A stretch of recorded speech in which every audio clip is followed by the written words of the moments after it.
I'll go ahead and start this meeting for February 19th, 2014, Oceanside City Council, Harbor District CDC. Roll call, please. Mayor Wood. Here. Councilmember Kern. Here.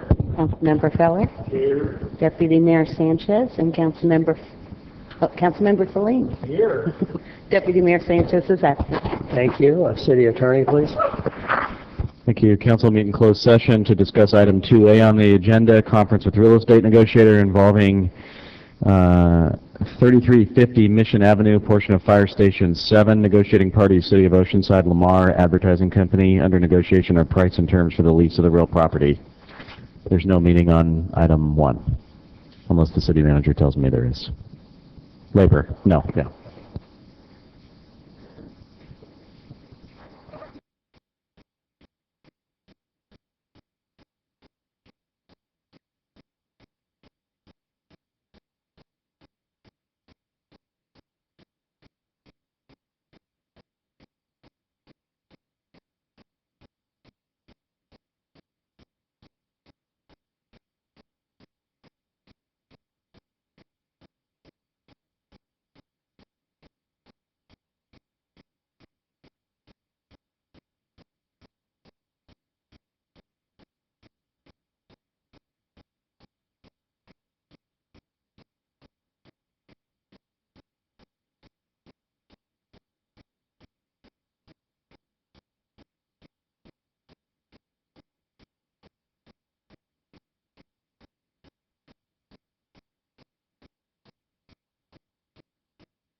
No. Jim, you're not on.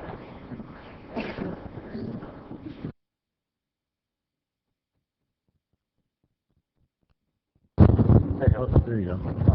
How about now? Thank you. Now again, welcome ladies and gentlemen. We'll get started. We have kind of two halves of the council meeting. From 4 to about 5 again. At 5 o'clock we do some of the presentations and announcements for right now.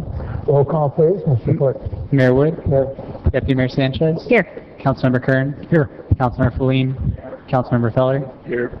Thank you. The only thing I would ask, if you have a pager or a cell phone on, put it on vibrate or silent. We'd appreciate it. And with that, could we have the consent calendar, please? Yes, consent calendar items 3 through 8, and then items 11 and 12. Item number 9 has been pulled for discussion from the public, and item number 10 has been removed from the agenda by staff. Move approval for balance? Second. Motion second. Is there public on any of these? No. Council, any? Not, please vote. Motion approved 5-0. Thank you, Mr. Clerk. At your convenience, item 13 are the general items. Item number 9 was removed by the public, so I'll go to item number 9. What about it pulled by the public? I'm sorry. Go ahead, item number 9. I'm sorry. Item number 9 is approval of a purchase and sale agreement with Kakulu Incorporated for the sale of city-owned property located on Yucca Road for the purchase price of $250,000 for residential development, authorization for the mayor to execute the agreement, and the grant deed conveying the property, and authorization for staff to open escrow and consummate the transaction. Thank you. Public on this one?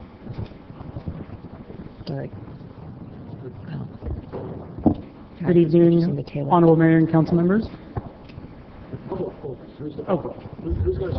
Can you call the name of the person? Yes, would you like the public to go first? Yeah, Mr. Yes. Public, pull the item, please. Go ahead. Yes, Todd Nash can come forward at this time. You have 3 minutes to speak.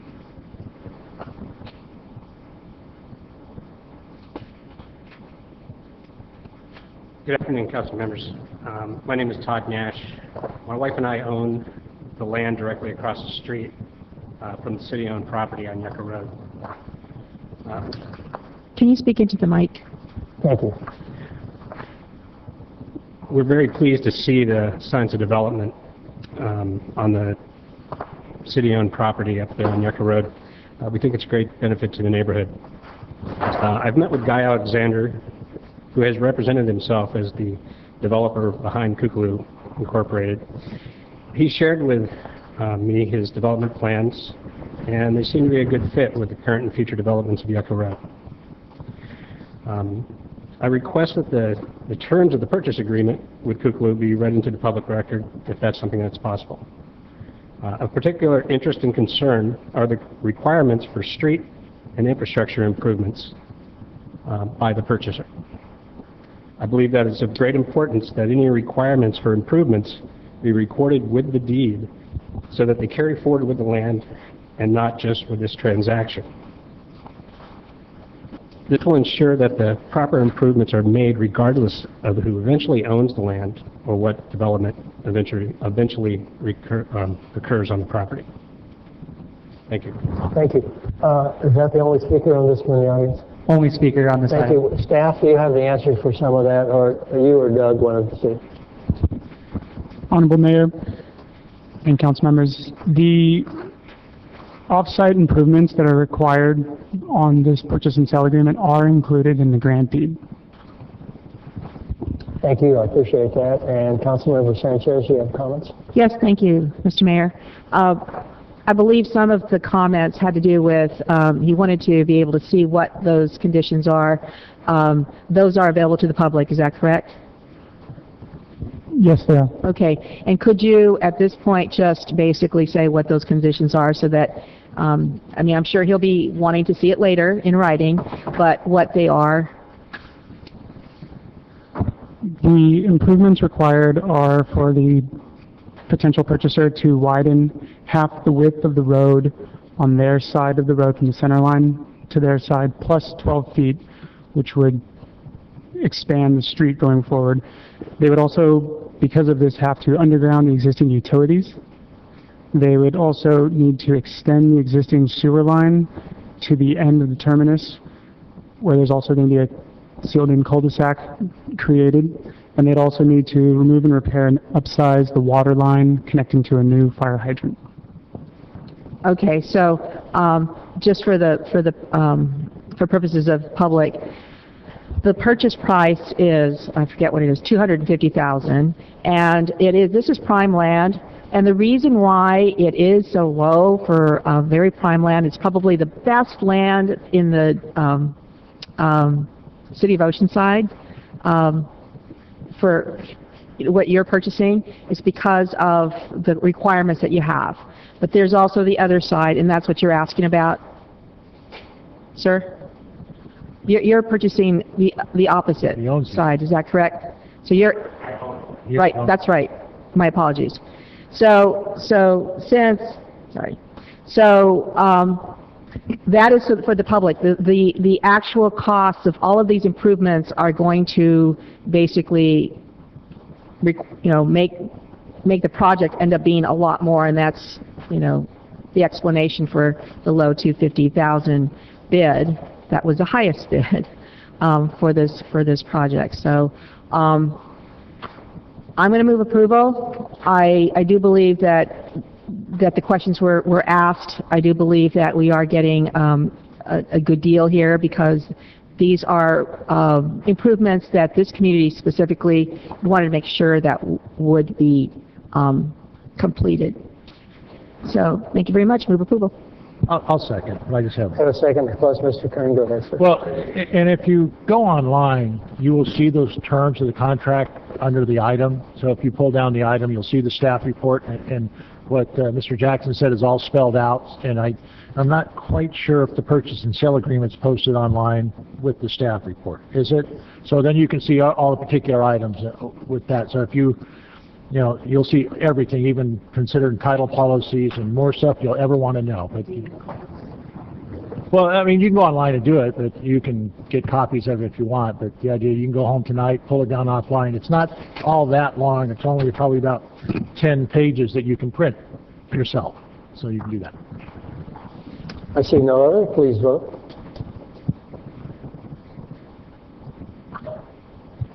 Motion approved 5-0. Mr. Clerk, when you have an opportunity in a moment, item 13, please. Item number 13 is introduction of an ordinance amending Chapter 29, Article 2 of the Oceanside Municipal Code to reflect clarifications to maintenance responsibility for private sewer connections. Thank you very much. Ms. Dale, good evening. Good evening.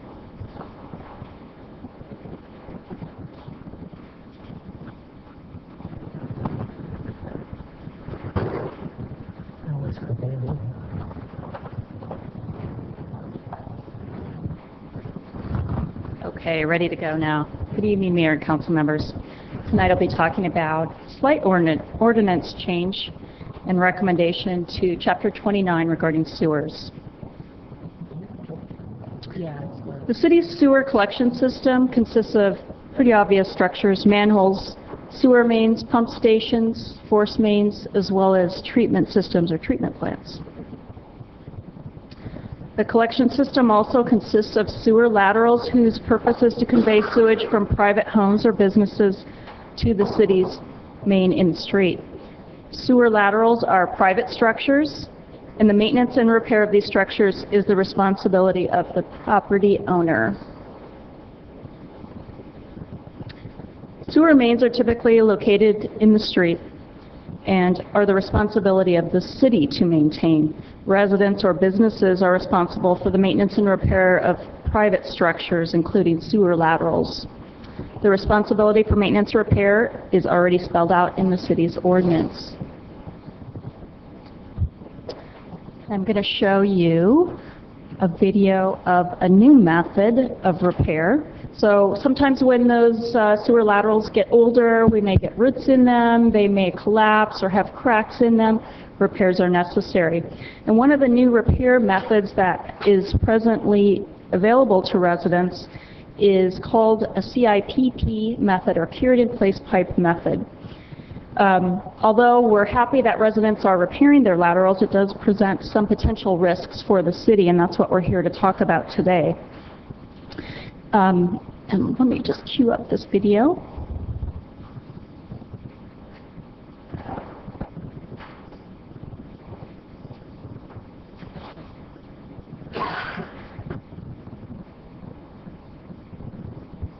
So as it starts coming up here, I'll talk about what's going on.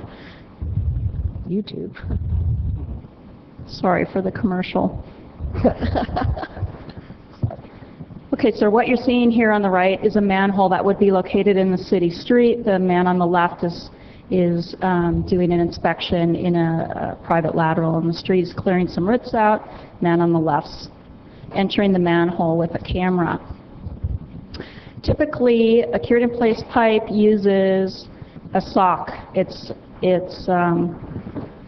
Well, it looks like a sock, and you'll see how it's put into the sewer lateral in some instances through entry through the city manhole. So the tool is placed in the city line, the sock is released up into the lateral, and either by air or water is inflated and cured into place.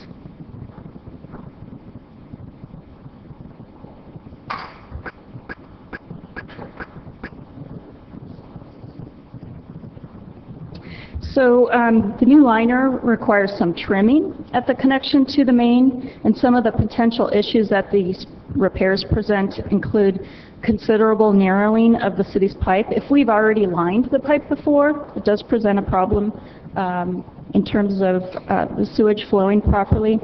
Obstructions, if it's not trimmed properly, debris can be left behind, which can contribute to blockages and overflows, resulting in costs to the utility. Equipment, such as the camera that you saw there, can become stuck in the city's main. There's traffic concerns because there's work occurring in the street. And in some instances, it seems like a no-brainer, but sometimes manholes are not replaced, causing very obvious hazards. Today's recommended ordinance clarifications does not alter who has responsibility for maintaining laterals. That's already pretty clear in the ordinance, but it does require that repairs and replacement work which encroach on the public right-of-way. So if they're going in through the manhole in the street, that they obtain an encroachment permit. And what that would do would trigger utility personnel to go out and inspect the line, possibly with a camera, to ensure that the work has been done properly and does not present any sort of increased risk to the city for overflows. And today's recommended action is to introduce the ordinance amending Chapter 29, and I'll let the city attorney introduce this, but I'll be at the side for questions. Any public? Yes, we have one member of the public. Larry Berry may come forward at this time.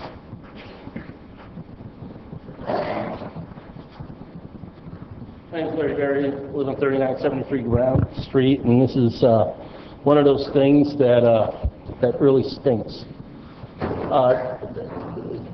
I live in an older neighborhood, and it is, we've had about 5 or 6 of these things in our neighborhood where trees have been, going through the sewer lines and breaking through. One of the, that little cartoon that you had out there and stuff doesn't reflect what really happens. From the curb, which on all our curves have a big S, and that's the sewer line that goes through there. And within about 8 feet of that is what they call a washout.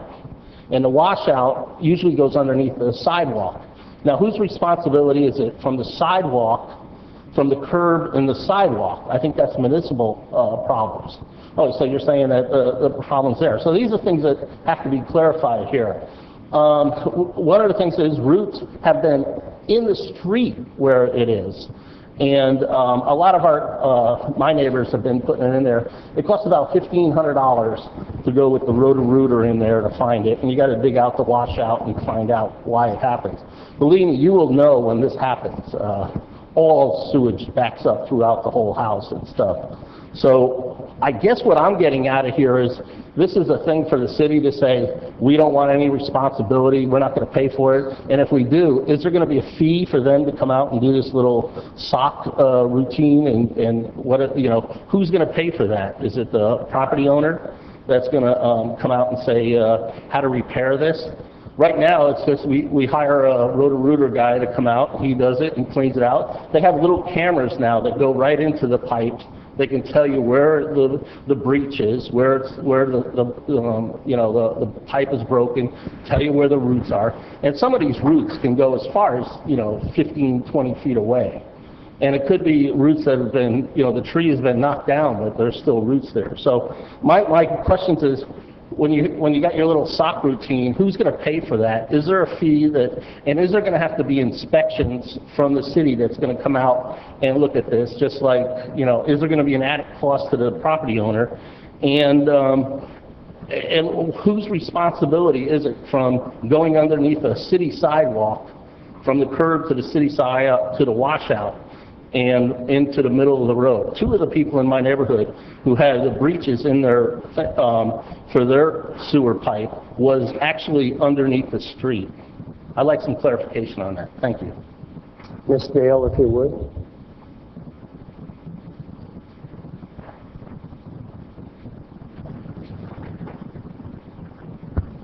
I think this slide should explain it fairly well. So all the connection coming from a home, including the clean out, including the pipe that goes underneath the sidewalk, until it connects to the city main in the street, and sometimes that's in the middle of the street, is the responsibility of the property owner.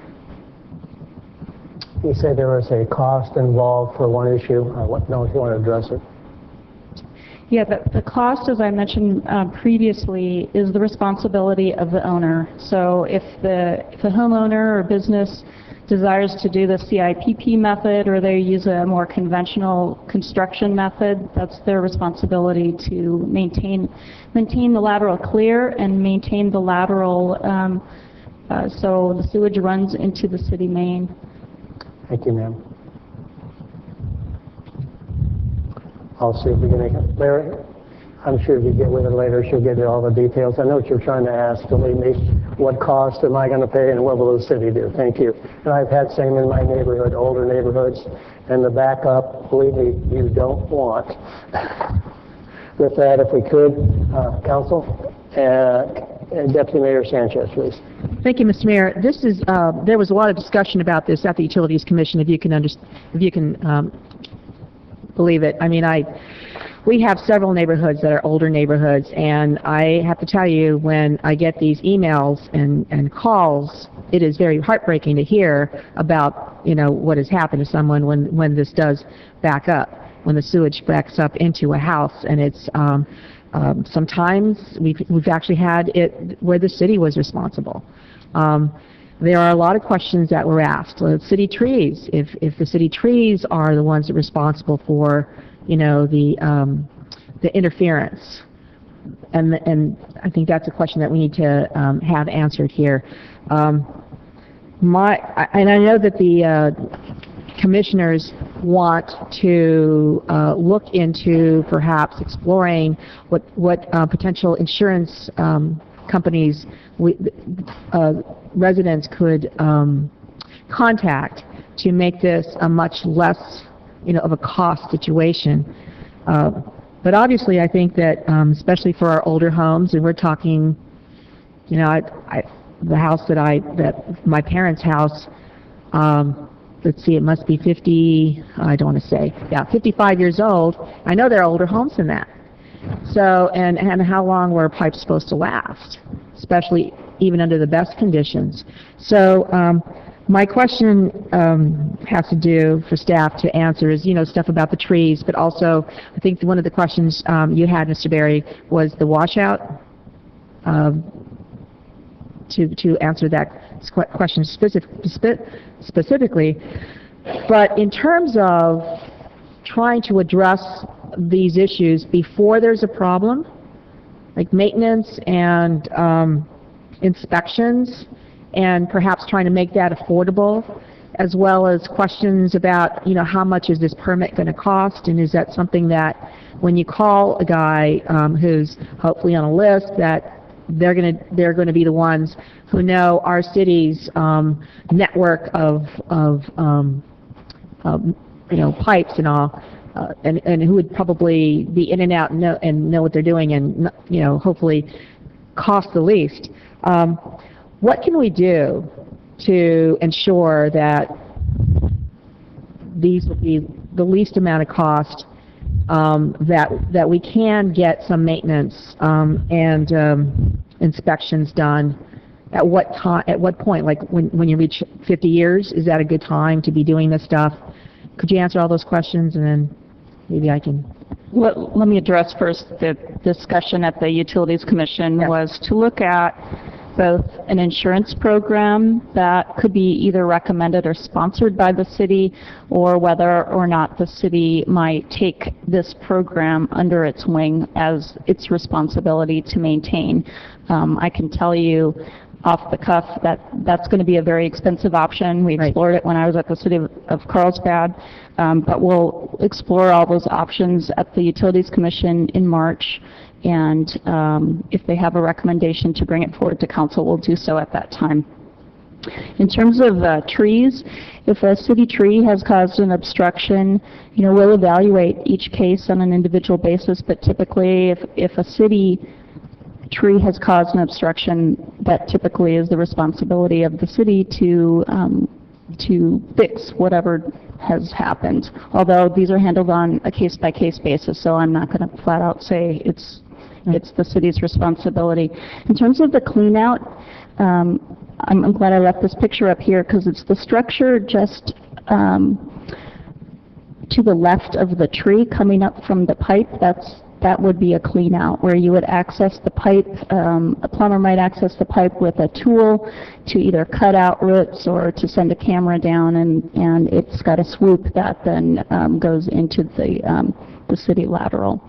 So that is the homeowner's responsibility to maintain that clean out or clean their lateral through that clean out.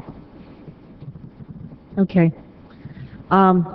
So in essence, what we have before us is an ordinance that it doesn't affect whose responsibility it is to maintain that part of the network for our sewage, the pipes, but it does require now permitting. And with regards to permitting, how much do you think it'll cost typically?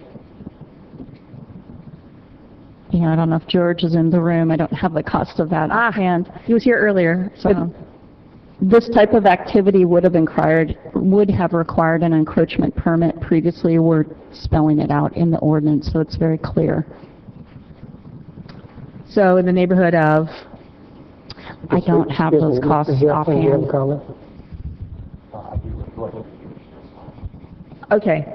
So I'm going to be supporting this because we do need to begin this process, but I do think that I support the Utilities Commission's inquiries and trying to see what can be recommended to address this as a city, which hopefully will lower the cost of the maintenance, the inspections, and hopefully ensuring that it'll minimize the number of backups we actually have.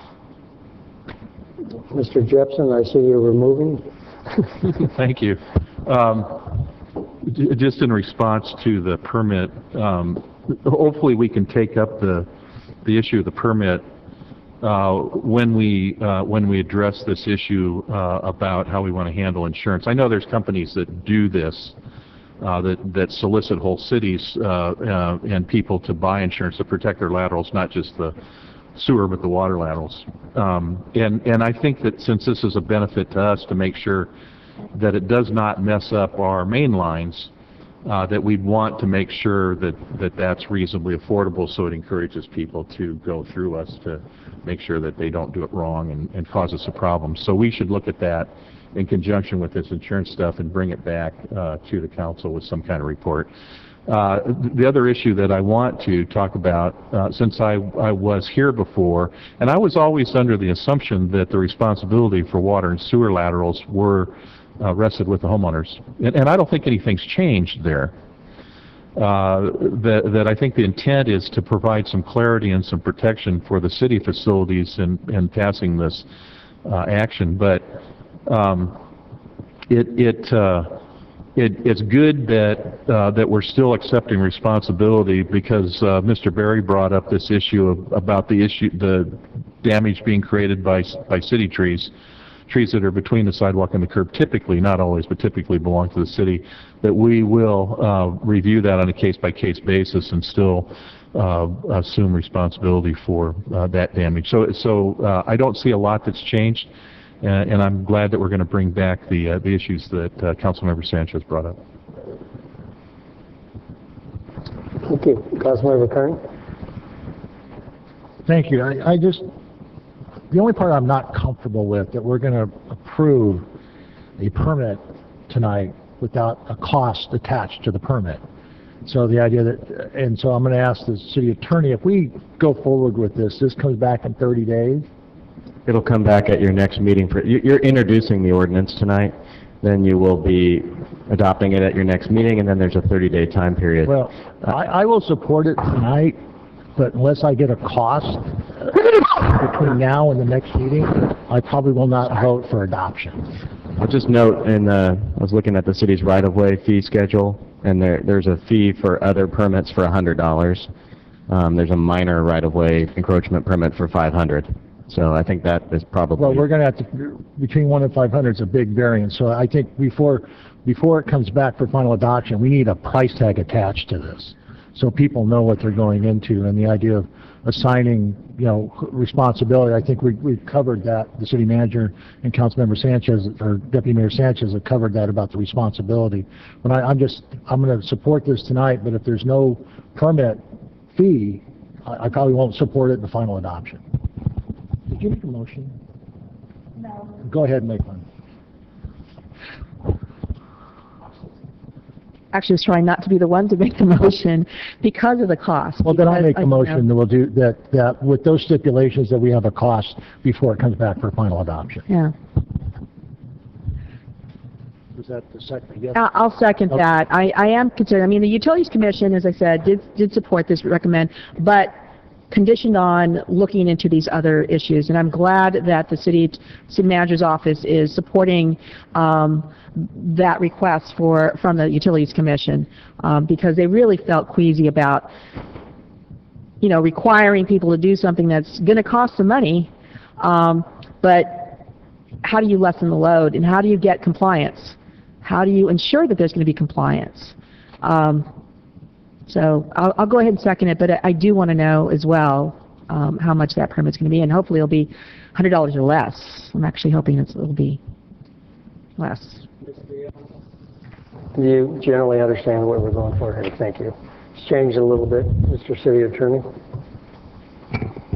This is the introduction of an ordinance of the City of Oceanside amending Chapter 29 of the Oceanside City Code by amending Article 2, sewer connections.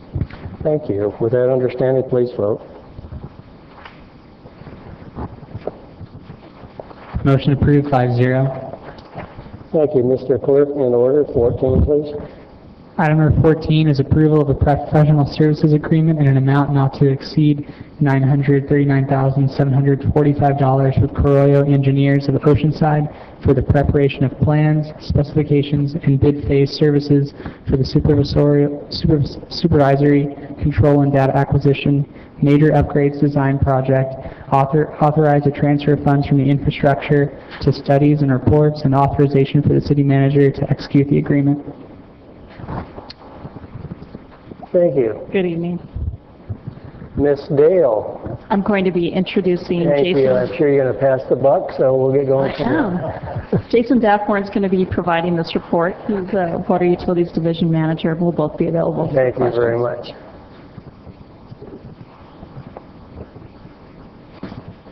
Honorable Mayor and council members, I'm going to give you a little bit of history on this SCADA system. As in the opening, The SCADA system is a supervisory control and data acquisition program. It's a computer-based program. What it does essentially is it allows us to access information on our system remotely from virtually anywhere we have an internet connection. Some of the things that it provides for us is real-time data such as reservoir levels, pump station levels, flows throughout the system, pumps that are on, pumps that are off throughout the entire both water and wastewater system. It allows for remote operations from computers or tablets. It also provides alarming, so when we have a reservoir that may be too low, a reservoir that may be too high, a pump station that may be inoperable, the pumps may have failed, power outage, anything along those lines, the SCADA system is the program that actually notifies our supervisors and our operators that there may or be a possible situation within the system that needs their attention. It also provides data historically, and it can go back several years to provide us with information for flows, upcoming flow requirements, flow needs. We order water twice a day from the Water Authority, so it gives us the ability to predict what our flows may be and our needs may be in the future for upcoming days, special events that may be occurring. And then it also provides information that we need for compliance and providing data to the regulatory agencies. Just a quick overview of some of our facilities. We currently have 4 large treatment facilities, 2 on the water, 2 on the sewer side, 34 lift stations, 11 reservoirs, 10 pump stations, and 12 flow or regulating stations, and this is both on water and sewer.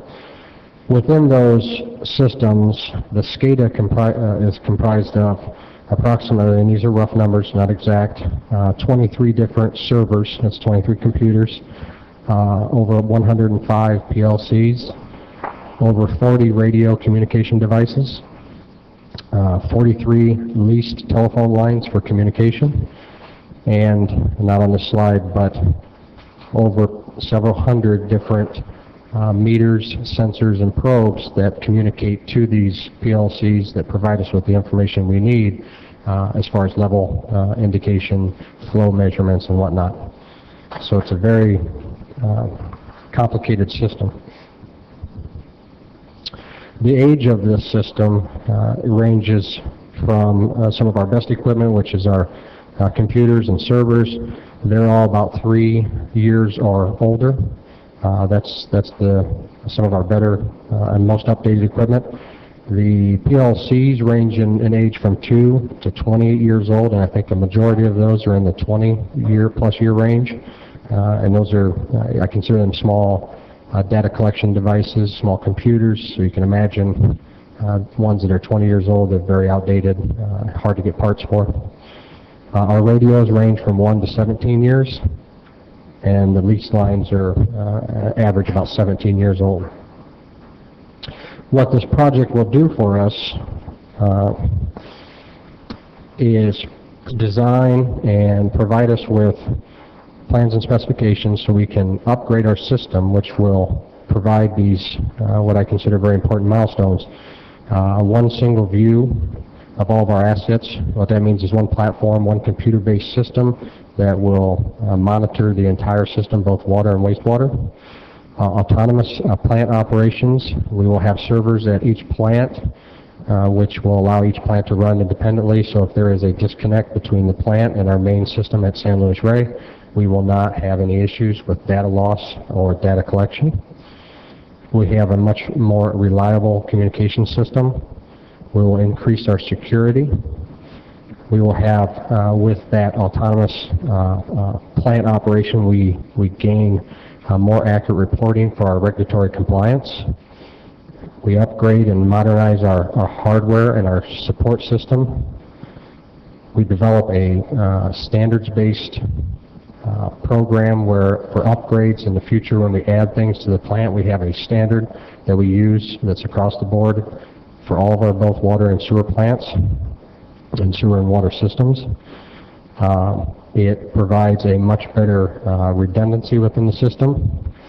It enhances our alarming for when we have low levels or high levels or pumps, power outages, or anything of that nature that may need our assistance or our attention.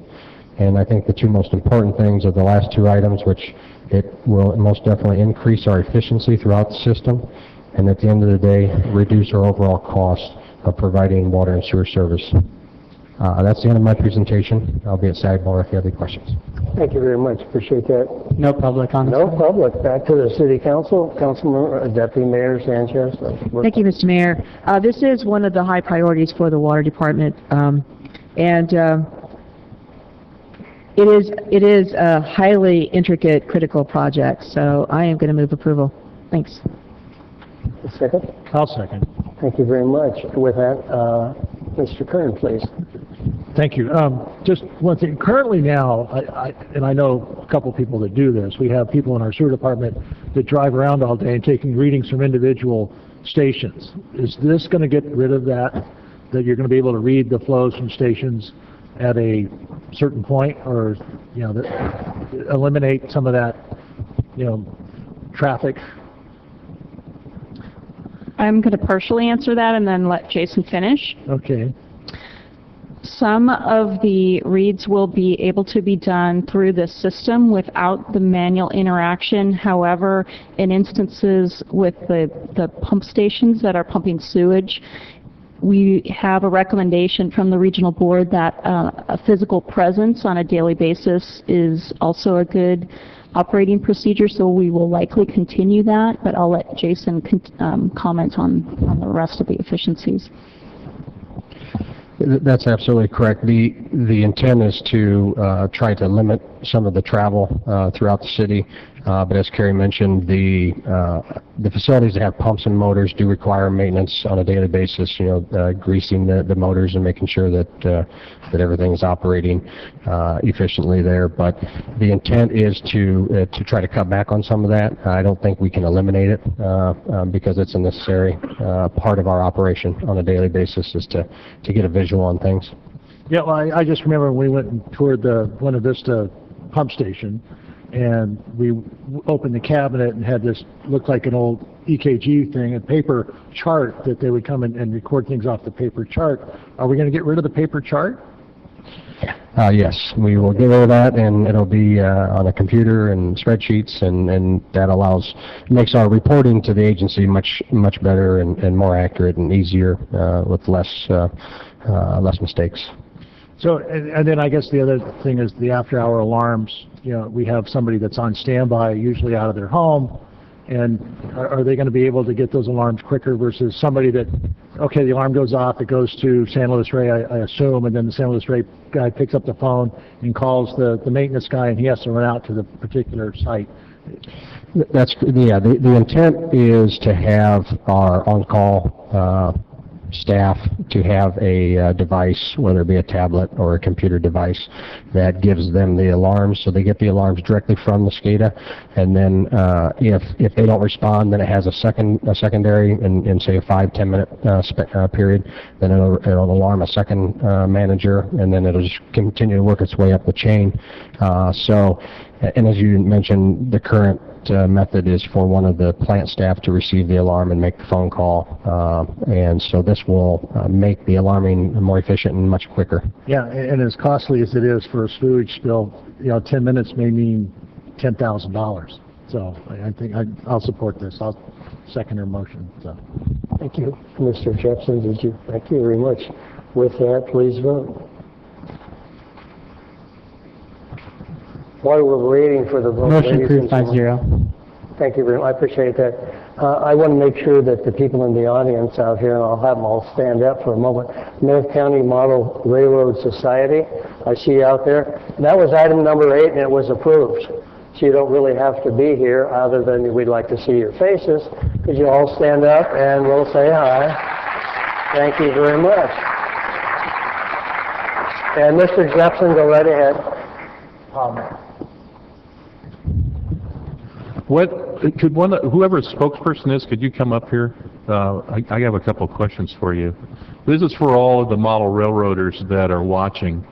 and maybe it's the engineer coming out in me, maybe it's the little kid coming out in me. What scale trains are you going to have at Heritage Park? They're HO scale trains. They're all HO scale trains? All HO scale trains, right. Okay, I have a Size. little ones. Okay, Lionel is, you heard of a Lionel train? That's what they call O gauge, and HO scale is half of the O gauge. So it's, you know, it's half the size of your Lionel train at home. Thank you. When I grew up, everybody had trains in their basement, but we don't have basements, so it's harder to have a place for trains. So it's really nice that you're doing this for the community. Are you going to expect to have some regular hours that people can come watch your progress and watch you play with the trains? Yeah, oh yeah. There's no question we'll have regular hours. We have a modular layout that we're going to set up in one of the other buildings there. We should have that running, you know, in a second or third weekend of March, and from then on it'll be open every weekend, and we'll have people there. Generally, we're only open. At our past location, we were only open on Saturdays, but we've been requested to probably have that room open more often once we get started. Also, once we get started with the actual construction and of the main layout, we'll have that open to the public, and they can actually watch it develop from a piece of wood to a final scenery. So yeah. I noticed a lot of gray hair amongst your club members. Maybe I'm looking at the wrong place, but is this a closed group, or anybody that's adventurous It looks like you qualify. I got the gray hair and an interest in railroads, and I think it's a way cool thing what you're doing. But there may be other people out there that would like to contact you that were interested in model railroads and HO. If you could tell them how to do that. After we open up at Heritage Park, we'd be more than happy to have people come and talk to us about joining the club. We're always looking for new members, and we'd love to have new members. And one of the key things is, you know, with the new location, when we get our modular setup going, we actually let the kids run trains, which was something a lot of clubs don't do, but we have this set up. We actually have little controls on it so the kids can't run the train so fast that they come off the tracks on curves and things like that. So, but we let the kids run the trains, and we are always looking for new members. So there's no question we'd be happy to have you join. Okay, well, I just have one last thing for you. Although, you know, if you let us know how to contact you now, we'll put it on our website. But I have an HO train, an engine, in my office for you. That's a big Burlington Northern train. I showed it to the mayor. And the mayor, no, not to be outdone, showed me a really neat coaster HO scale train, and maybe you could talk him out of that. You can.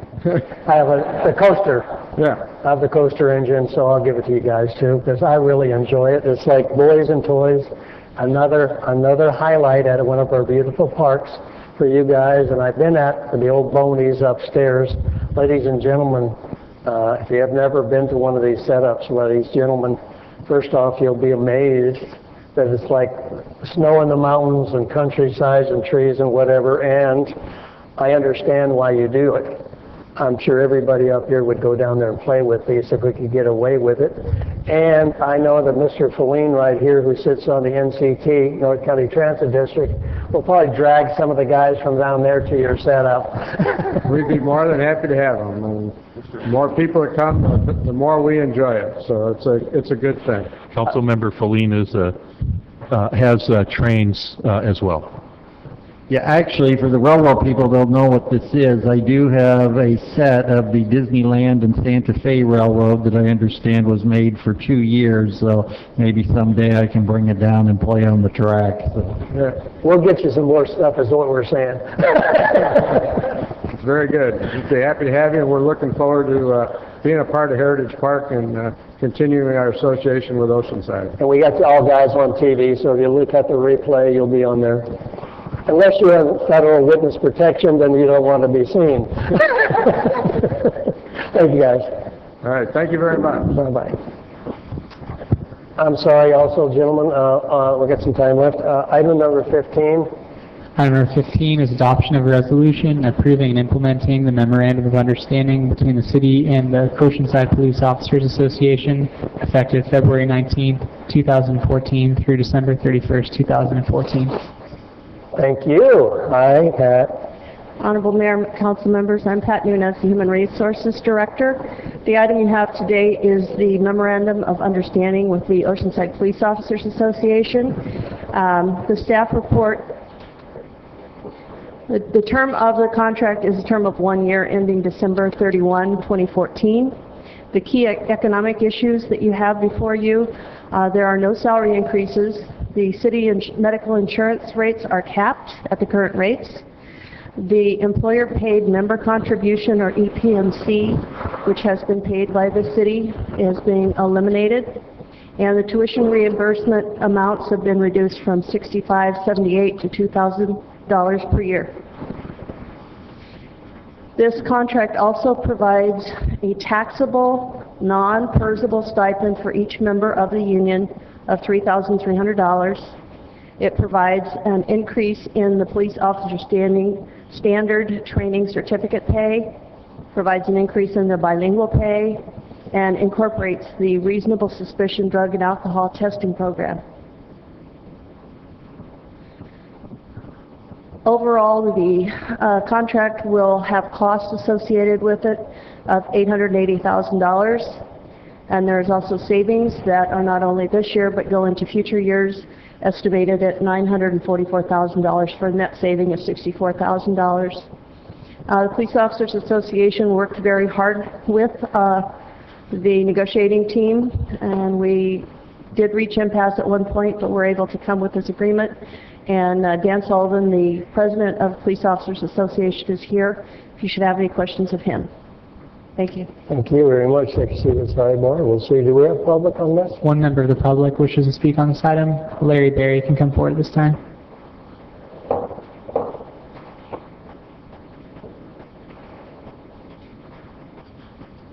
I'm 3973 Brown Street in the city of Oceanside, and isn't it great that we don't have an election this year? It's amazing how things happen when we can work together and have some things. I'm really glad that this worked out. I think the things that the unions, I don't know if you heard this, but CalPERS is underfunded by $1 billion. And some of the things that's going to be happening us in the next year or two is we're going to be looking for money, whether it's taxable money coming from taxpayers, to make up what the CalPERS is so underfunded in the next years. And the fact that people are living longer now that retire from the unions and stuff. I think it's great that the tuition cap, as somebody that pays for full price for my kids at UC, at the UC schools, and we end up, I pay full price, and the fact that when we give loans and we pay all these extra tuitions and grants, and we give loans out to kids, that the price of education goes up. And the same thing happens when when we give tuition assistance, we give this outrageous amount of money, and these, lack of a better term, these paper mills that turn out degrees, you don't even have to show up for some of these classes, and you get a degree out of, these online places and do stuff like that. So I am thankful that they came to an understanding with the police union, and I hope that in the years to come that they can come under this understanding. We're going to get hit with a huge bill here from CalPERS in the next couple of years, and it's just going to be a disaster.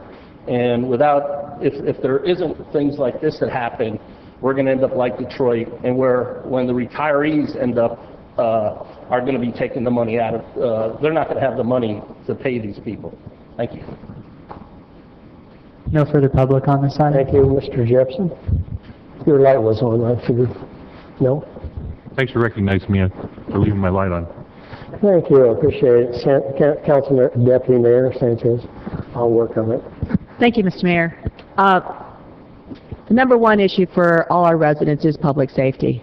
I mean, it's not just good for our residents, it is good for business to have a safe city. It wasn't too long ago that we had uncontrollable crime rate.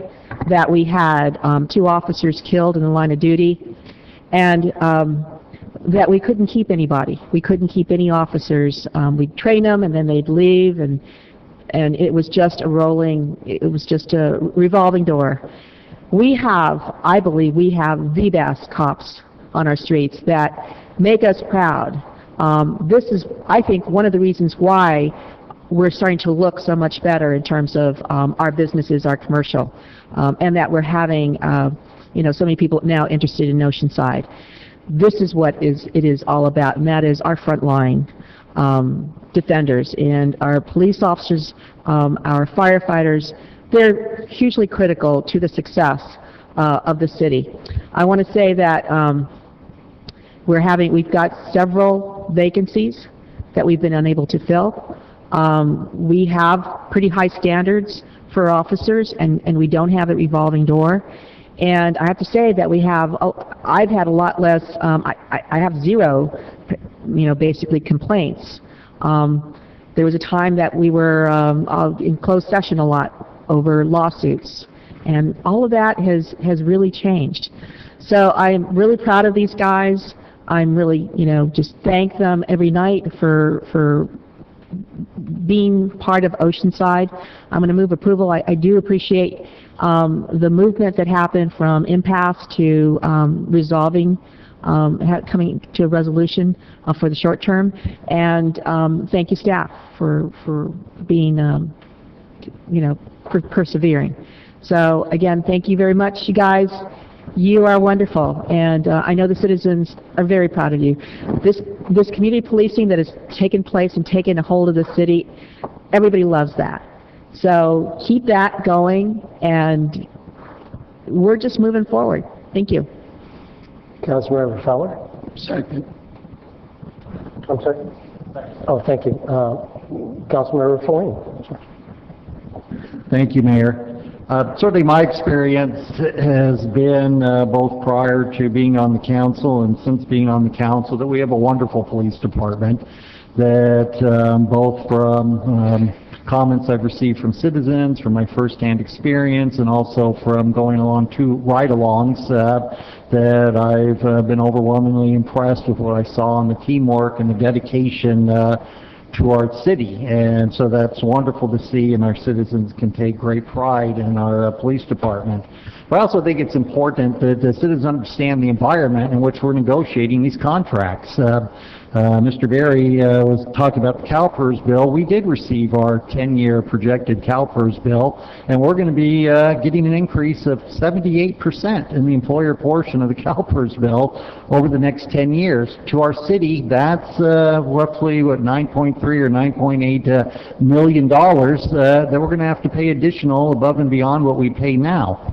Where that leaves us is our roughly 20% employer portion, plus the new 15% increase on wages that 70% increase represents, plus the 9% pension bond, plus the 9% we've charged employees that the city used to pay, means that our out-of-pocket cash is about 55% to pay for retirement. That compares, of course, to the roughly 14% that's paid for Social Security. So that's the fiscal reality we're dealing with. Now, those rate increases, in my opinion, and this can change as we see data come in over the years, will basically get the rates up to where they need to be and does nothing to handle the massive unfunded liability bubble that has been created over the past 15 years due to the direct and deliberate mismanagement of CalPERS to hide the true cost of these pensions from both employees and taxpayers.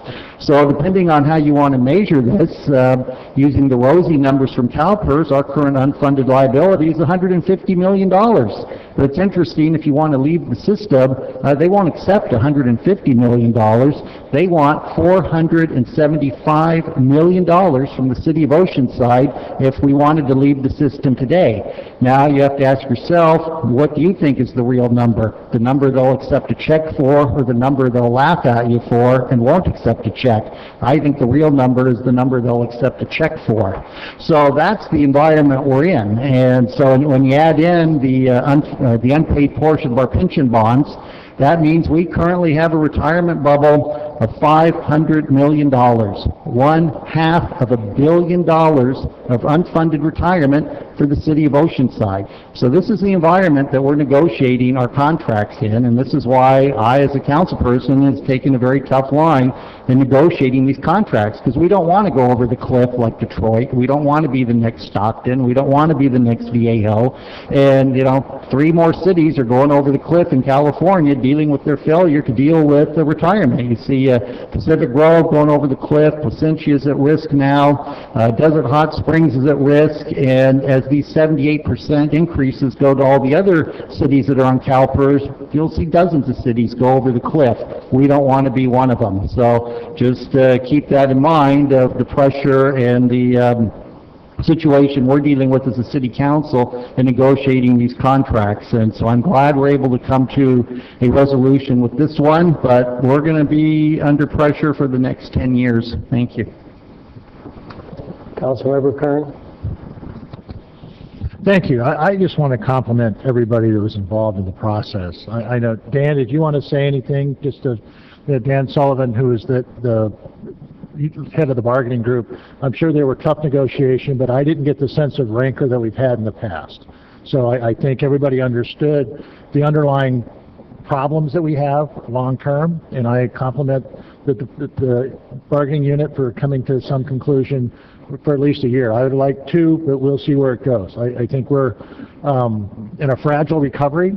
I'm not sure where we're going to be in 2 years, but I think everybody understands going forward it's only going to get tougher. And I'm not going to go through all the statistics of Councilmember Feline, but that is a very real hit to us, that $9.3 million over the next 10 years.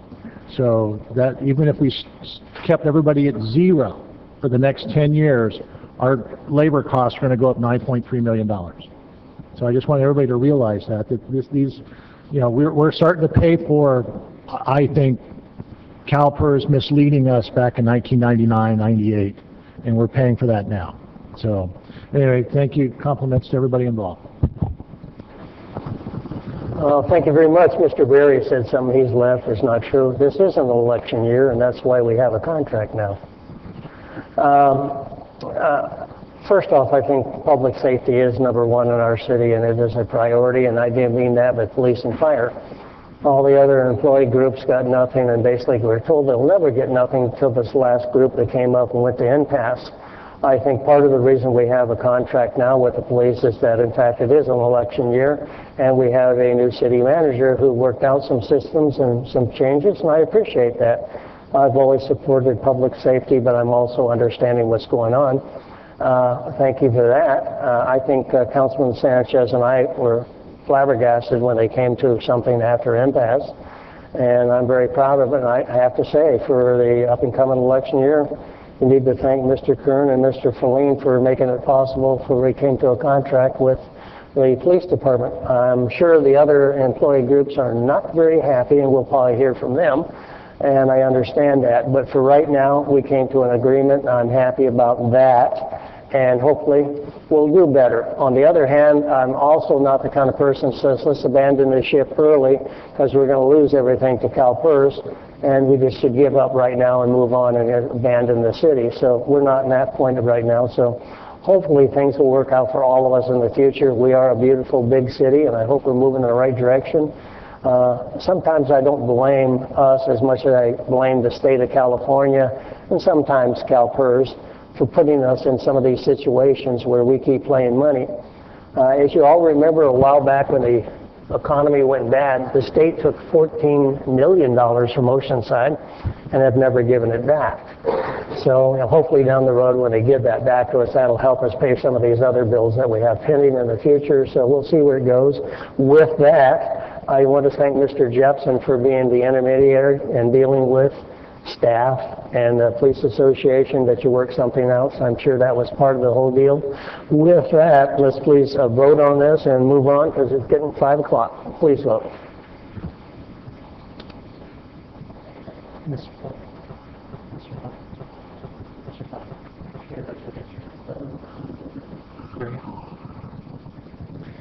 Motion approved 5-0. Thank you, ladies and gentlemen. I'm going to take a quick maybe 5-10 minute recess where we set up some of the stuff for the 5 o'clock meeting.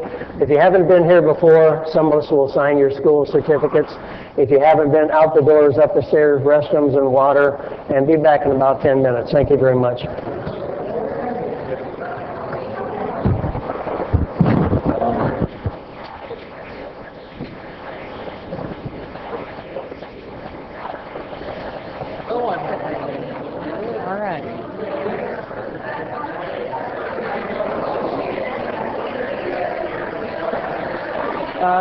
So far, let me double check. I'm probably asking the same hands. Are there any speakers? There weren't any emails or any other letters that I got, but let me just double check on the number of that item. That is item number 23. So it looks like we do not. 22, 24, and 28. So no one wants to speak on 23. But the one thing with 23 is because it is a public hearing item, we call people forward and they just come. So I don't. But I don't. I'm just wondering if you have any written protests. No, the only ones I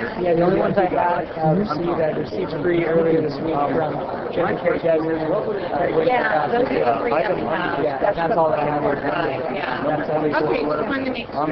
And we have Sherry. We have talked about that, but we don't have the money to do that.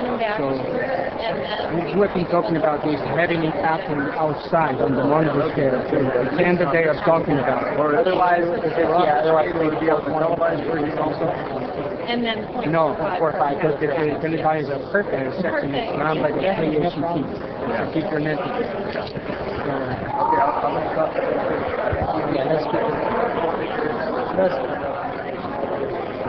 Other than the 0.45, that's all we have so far.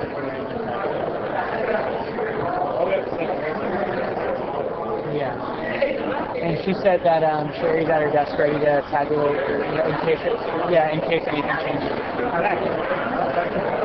Hey, my question is this. Item is up for discussion. And the monitor, what would prevent us from having the agenda item number on the screen? Actually, that's a good question. I've had Mr. Jimmy Knott asked about that a couple of months ago.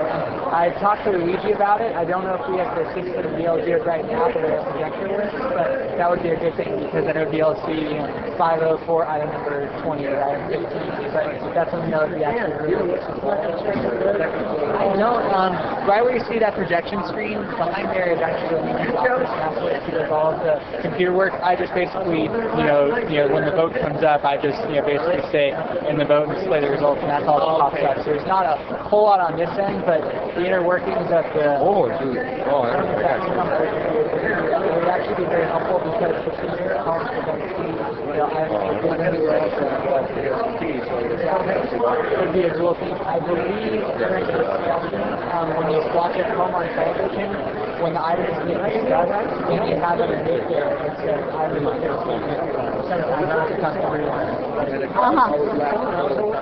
Okay, that's actually something that we should do. We have to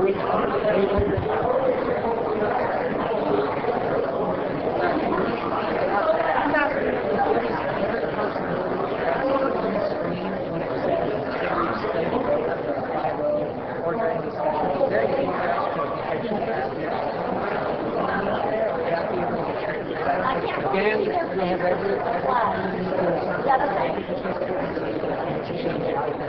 so now this is a clover, like you cannot go into Oceanside, Microsoft goes to the graphics system or you say, I want to change it now. Okay, this is already programmed system. You can modify it, but then once it's modified, that's it. So then you have to every item is because this, what you see there is not from a computer, it's from this system. It's not a computer. It would be easier for you. This is a fresh one. Everything is controlled and programmed, whatever it is. So that's a system that we want. In order to do the item in, you have to do this program. Thank you, sir. Then, once it's programmed in, it will have to be programmed when there is a new item, we will allow him to go in and change the item. Not in this case, not it requires labor, maintenance, somebody to get it. It's practical. People cannot come in and ask you questions. You need to actually have a person dedicated just to do that. It takes a really skilled person. Yeah. No, it's not just the skill, but when you change the item, you need somebody that will do the change the item. I'm thinking this is going to see the cost.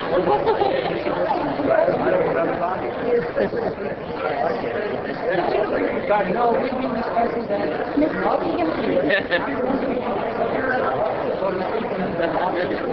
Good job. Oh, yes, ma'am. Thank you, sir. Excuse me, yes, sir.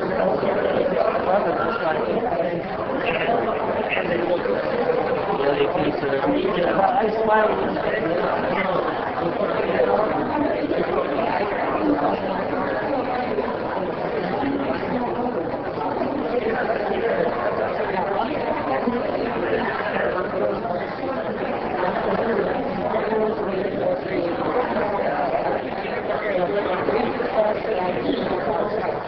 You ready?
Good evening. This is the second part of the council meeting. Welcome, everybody. If you have a cell phone pager, put it on vibrate, silent. We'd appreciate it. Some presentations here for the beginning part of this section of the council meeting. You'll see how those go for some of our awards. With that, I'll do the roll call one more time. Mr. Clerk. Mayor Wood? Here. Deputy Mayor Sanchez? Here. Councilmember Kern? Here. Councilmember Feller? Here. And Councilmember Feline? Thank you. With that, I'm going to turn this over to Valerie, my aide, and get this going. Thank you. Yes, if you would all please stand at this time for the invocation and the Pledge of Allegiance. Tonight leading us in the invocation is our city clerk, Zach Beck, who is also the youth pastor for Gateway Community Church. Let's bow our heads. Father, I come before you today to say thank you. Thank you for the privilege, the blessing, and the honor we have to live in this incredible city of Oceanside. We seek your guidance, your wisdom, and discernment through the deliberations that we have this evening as it pertains to matters that are of great importance to the citizens of this community. And we thank you for the unique nature of this community, the different beliefs, the different backgrounds, the different presence, and the different futures. And we come together as one community right now to solve the problems that face us. And we ask all these things in your name. Amen. Amen. Leading us this evening in the Pledge of Allegiance and our national anthem, we will be led by the Eagle Young Marines of Camp Pendleton under the direction of Master Gunnery Sergeant and Mrs. Siegemann.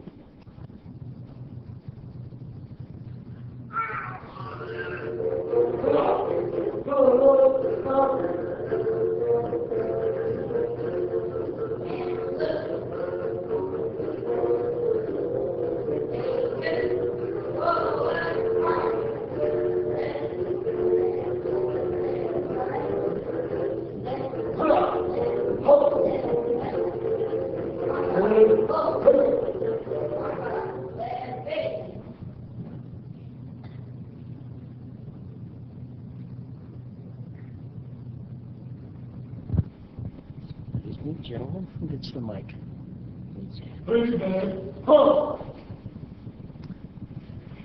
Good afternoon. My name is Eagle Young Marine PSC Paulson. Please join me in the Pledge of Allegiance.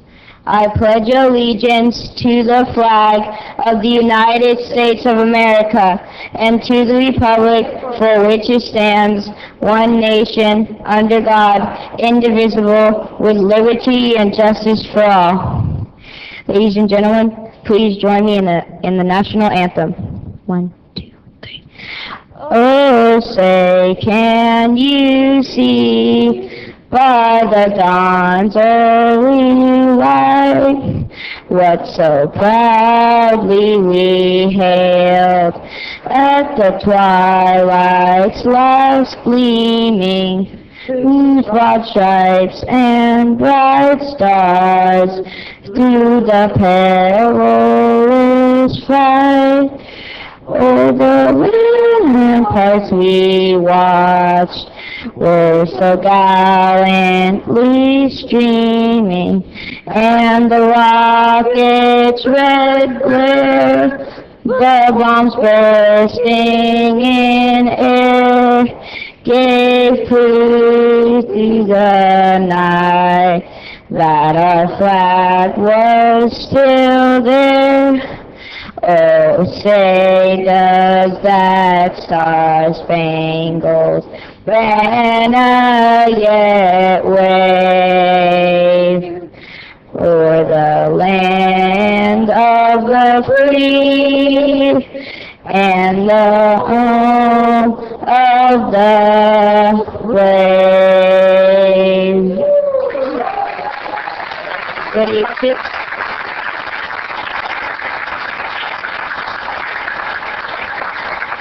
Ready, 2.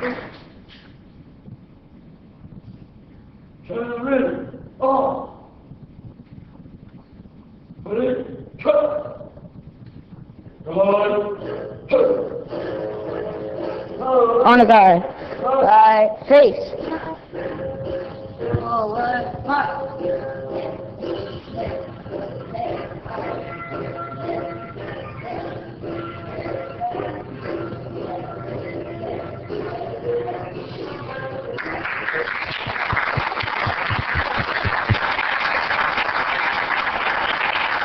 You can be seated. Thank you.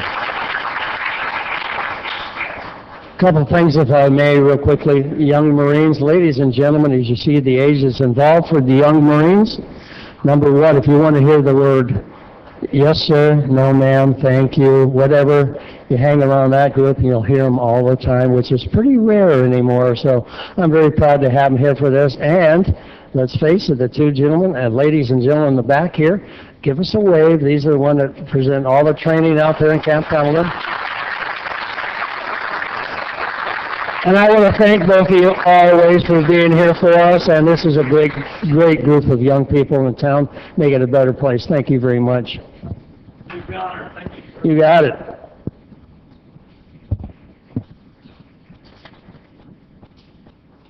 This evening, we have a presentation. It is the Mayor's Oceanside Business Member Spotlight. And from the Oceanside Chamber of Commerce, we'd like to start by calling forward their Chairman of the Board, Don Reedy.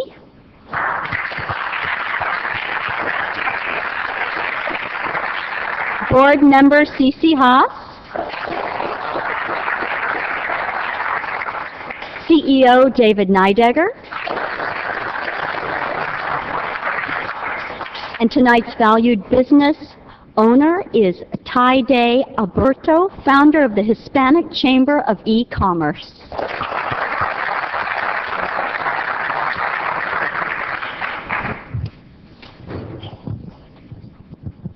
Thank you, everybody, for being here this evening. I have a really great honor. You know, if you look around you again in Oceanside, you see that we are a diverse community, and I just see prosperity sort of leaping up everywhere that you look. And one of the things that we're going to do tonight is celebrate a gentleman who's part of that prosperity. Taide Alberto is the founder of the Hispanic E-Chamber of Commerce. He focuses on promoting businesses through the use of the internet. And he's been working with the Chamber since about 2010 with us, and has become just sort of part and parcel of what we do over there. He's a business consultant, marketing expert, and advocates for the internet for the use of businesses for everybody. He holds a master's degree in marketing. He grew up in Michoacan. How'd I do? Yeah. Pretty good, in Mexico. And when he grew up there, he was sort of the typical, I suppose a lot of us were the same. He worked as a busboy and in the restaurant business and grew up and pretty much knows the food service industry in and out. And when he graduated from college, he started to work in the public sector for the government in various shapes, until one day he found himself in Houston, Texas, studying economics.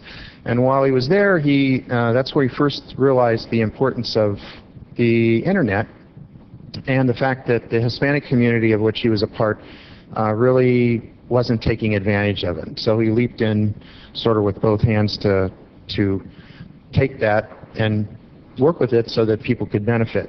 You know, he's passionate about all those things. He stands for, he's an ethical business guy. He really loves relationship marketing, and projects that, all the projects he undertakes are really for the purpose of making a change.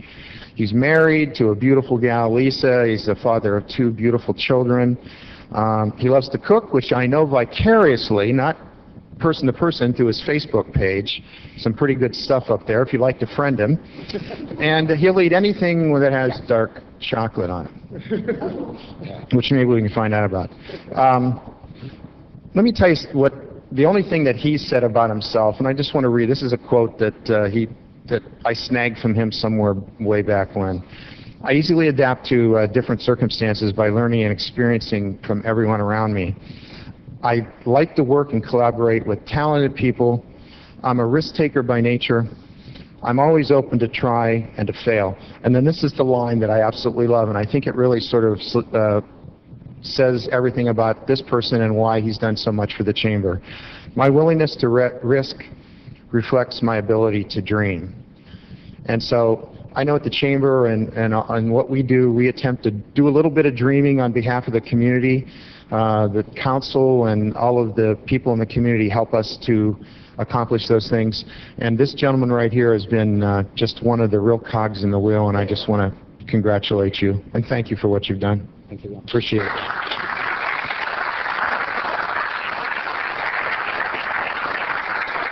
Oceanside Day, I just want to thank you on behalf of the membership committee and the Chamber of Commerce for everything that you've done for the Chamber, for the community, for Oceanside, and what you're doing for the Hispanic community here, as we want to continue to integrate that more and more with everything we do. And I just thank you for that, and so this is just a little token from the mayor and ourselves. Thank you.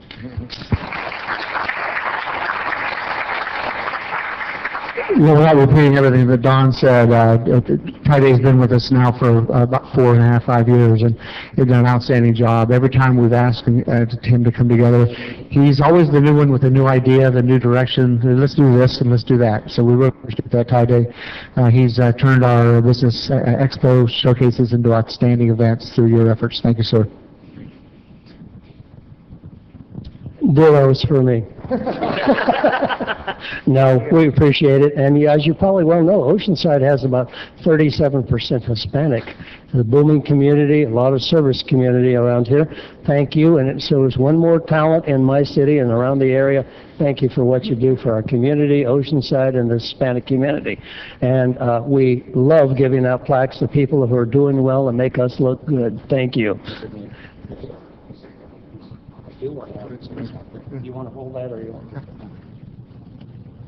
Well, thank you, all of you, for the recognition. It's truly an honor to receive it.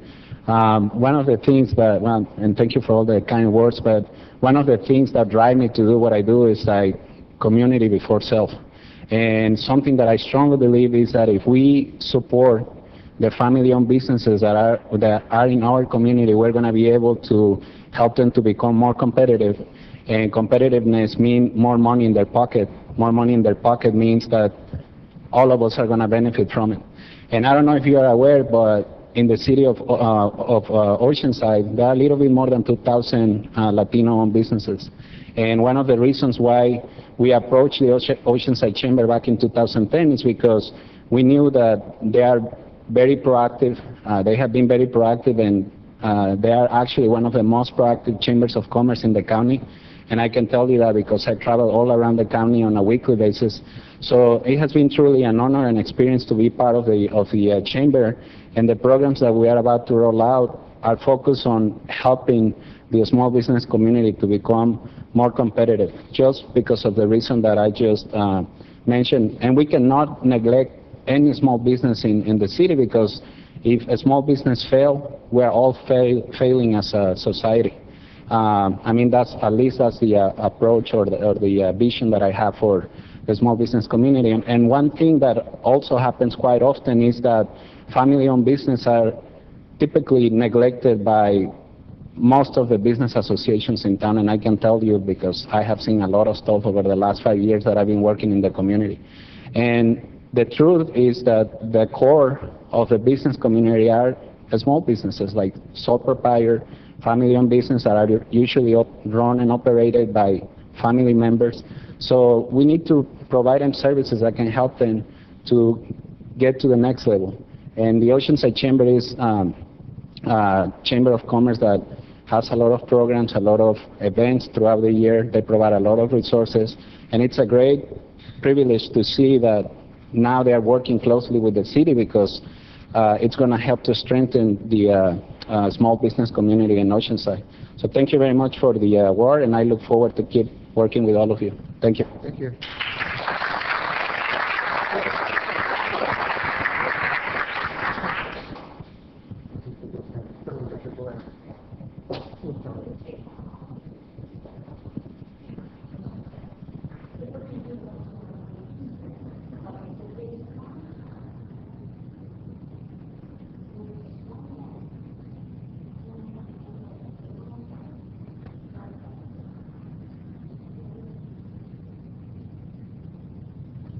Let's hear it from again, folks. Thank you. Thank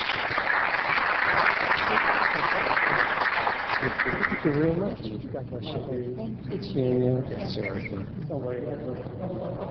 I have one item that's not on the agenda, if I may. I'd like a young lady to step forward for me.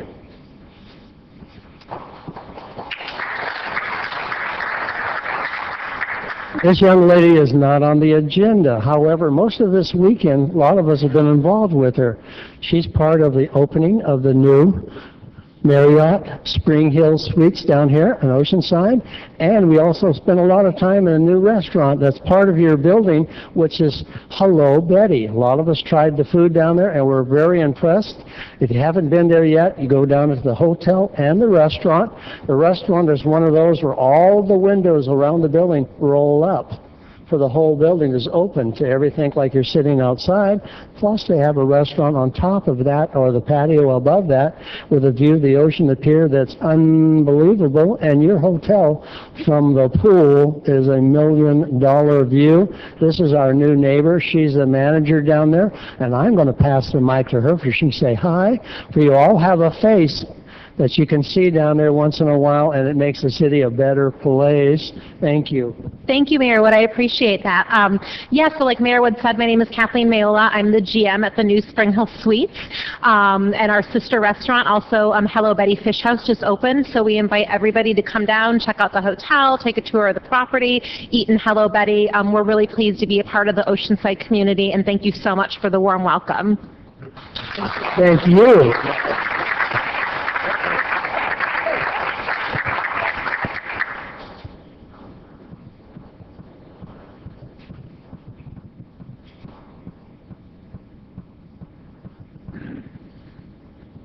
A new fantastic neighbor, thank you.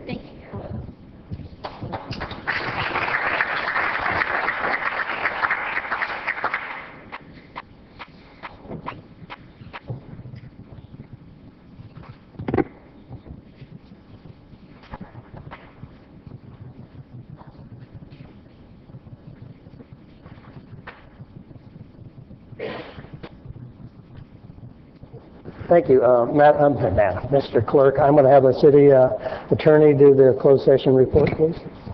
Thank you. The council met in closed session at 2 o'clock. There was no meeting on item 1. Item 2, conference with real estate negotiator involving the property at 3350 Mission Avenue, portion of Fire Station 7.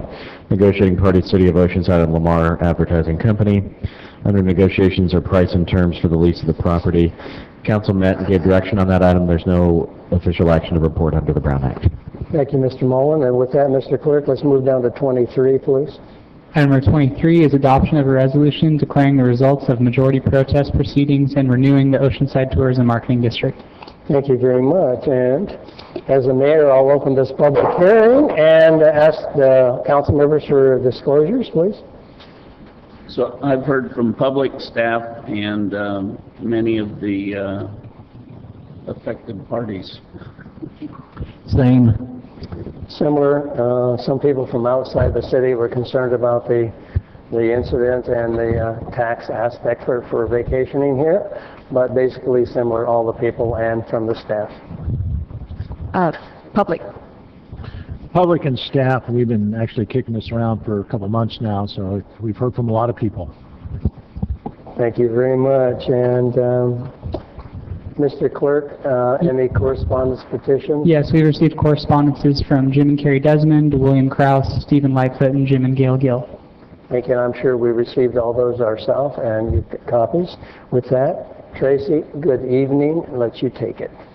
Good evening, Mayor and council members. We're here tonight to look at renewing the Oceanside Tourism Marketing District. Oops.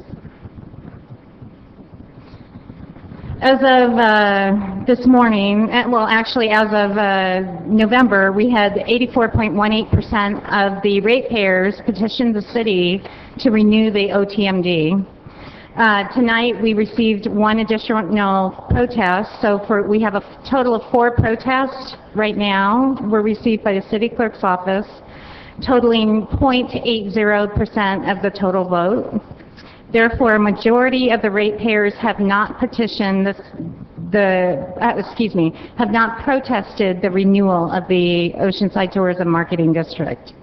City Council is being asked today to adopt a resolution declaring the results of the majority protest proceeding and renewing the Oceanside Tourism Marketing District.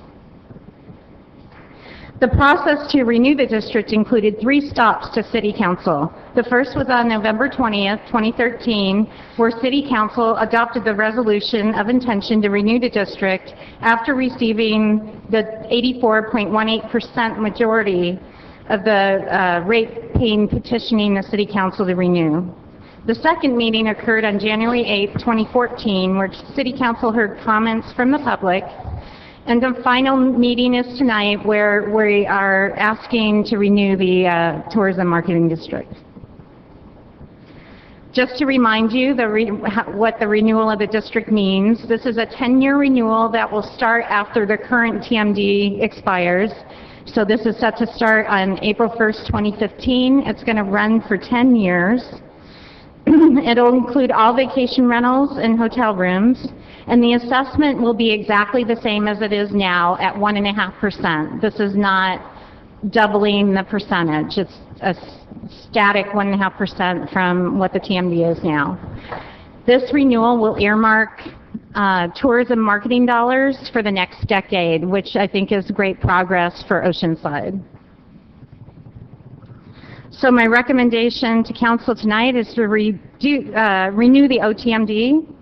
And at this time, if you have questions, I can answer them. Also, Leslie Gall, the executive director of the VO group, is in the audience, along with John Lambeth, who is from Civitas Consulting and an expert in assessment districts in the state.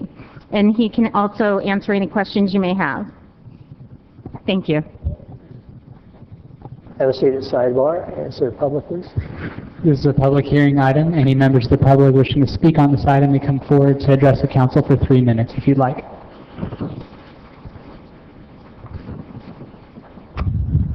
I see nobody rushing up to the mic right now, so. Oh, no, you're on number 20. Pardon? It's for a different item, but I'm Okay, fine. I see none. If that's the case, I'll close the public hearing and come back to the council. Councilmember Feller, please. I move adoption of this resolution. Thank you. Second. And we have a second on that, and Councilmember Sanchez, your light is on, if that'll help you. Yes, thank you, Mr. Mayor. I just wanted to reiterate my comments from before for the public. And that is that, for me, the question is not should we do this TOT. It is, should it go to the general fund or should it go to this endeavor?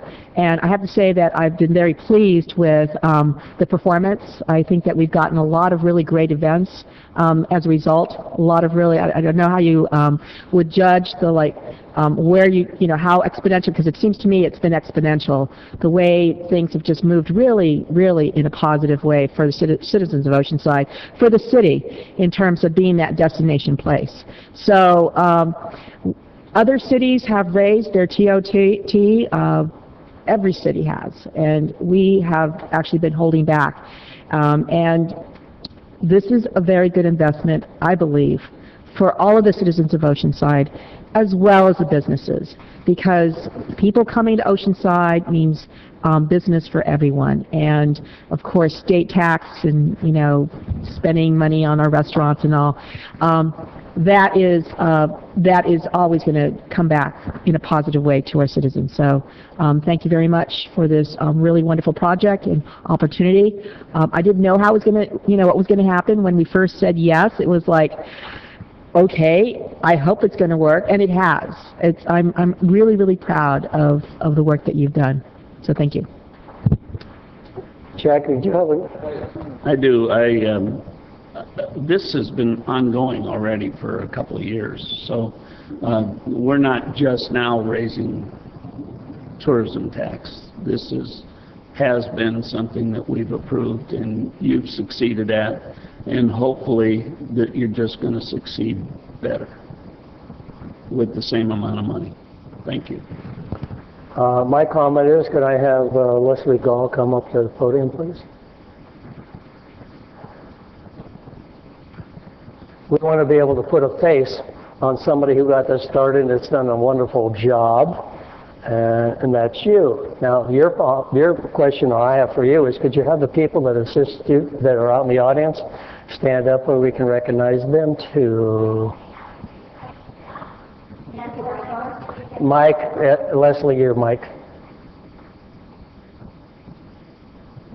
Have the staff and the board members please stand up who's been a part of this, because obviously we couldn't do this without all their support, all their brain power and energy, so I really appreciate everything that they've done. We're waiting for the camera to scan everybody, and that's what they're doing right now. So if you're in federal witness protection, duck down and get out of the way. And anyhow, other than that, I know it takes more than one person. I know you're the tip of the lance, but Tracy and you and all these people, I want to be recognized that put a face with this. I've seen all the advertisements from around the United States, different cities, Las Vegas, saying and highlighting what can be done in Oceanside to visit here. And all of you have your fingerprints all over that.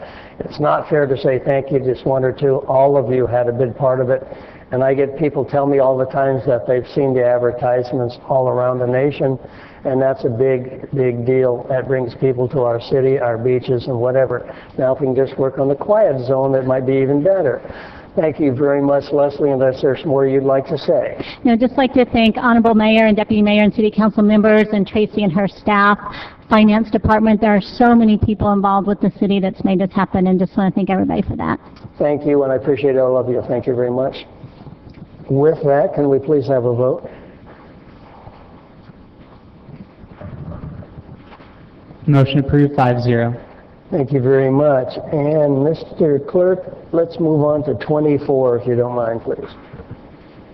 Item number 24 is adoption of a resolution approving general plan amendment GPA 12-0003 to change the land use designation of APN 160-270-12-00 from light industrial to high density residential and general commercial. Introduction of an ordinance for zone amendment ZA 12-0003 to change the zoning designation of APNs 160-270-12-00 and 147-061-03-00 from limited industrial and single-family residential to planned development, and adoption of a resolution certifying the final environmental impact report for the Mission Cove Affordable Housing Project. I missed some of that. Could you go over that again, please? I was going to say. No, thank you. Okay, before you can move forward, opening. Before I open this public hearing, I have to ask for disclosures. Again, Jack, can you start it off again, please?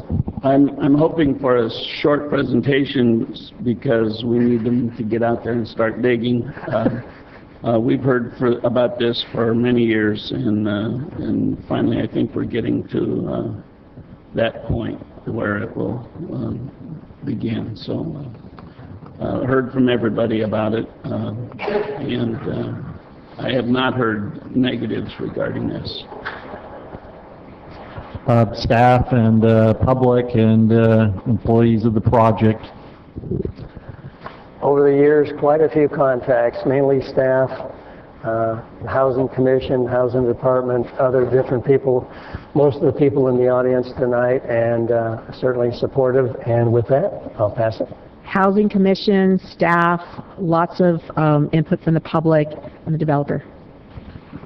Yeah, I've spoken to the applicant several times, and I've spoken to staff several times, and I've spoken to the public several times. So I think we've all talked about this for the last indeterminate amount of years, so hopefully this will be the wrap-up session. Thank you. Thank you, and with that, sir, good evening. Thank you, Mayor Wood, City Council members, and good evening, Russ Cunningham, Senior Planner. Mr. Feller, I will endeavor to be brief. On December 16th of last year, the City's Planning Commission approved the required entitlements for a mixed-use affordable housing development known as Mission Cove. The project constitutes a public-private partnership between the city and two affordable housing developers, National Community Renaissance and Community Housing Works. Implementation of this project is contingent upon the Council's approval of general plan and zone amendments that would accommodate both residential and commercial uses on the project site, as well as the Council's certification of the final environmental impact report for the project. Here is the project site, 14.59 acres on the south side of Mission Avenue between Carolyn Circle and Foussat Road. The site is comprised of two properties, a 14.47 acre vacant parcel constituting more than 99% of the project site and currently bearing light industrial land use and zoning designations, and an abutting 6,000 square foot lot addressed on Carolyn Circle, and that is this appendage here. That property is currently bearing single-family land use and zoning designations. The project site was acquired by the city in 2006 for the express purpose of accommodating affordable housing, and it is to remain under the city's ownership following implementation of the project as established in a development agreement approved by the City Council in 2012. Here is the approved site plan for the Mission Cove project. The project would implement 288 income-restricted rental units for low-income families and senior citizens, along with 10,435 square feet of ground floor commercial space and facilities for both child and adult daycare programs. The family housing component of the project would be sited primarily within the western half of the project site, which would also accommodate a resident resource center, which is here, and a leasing office, which is here.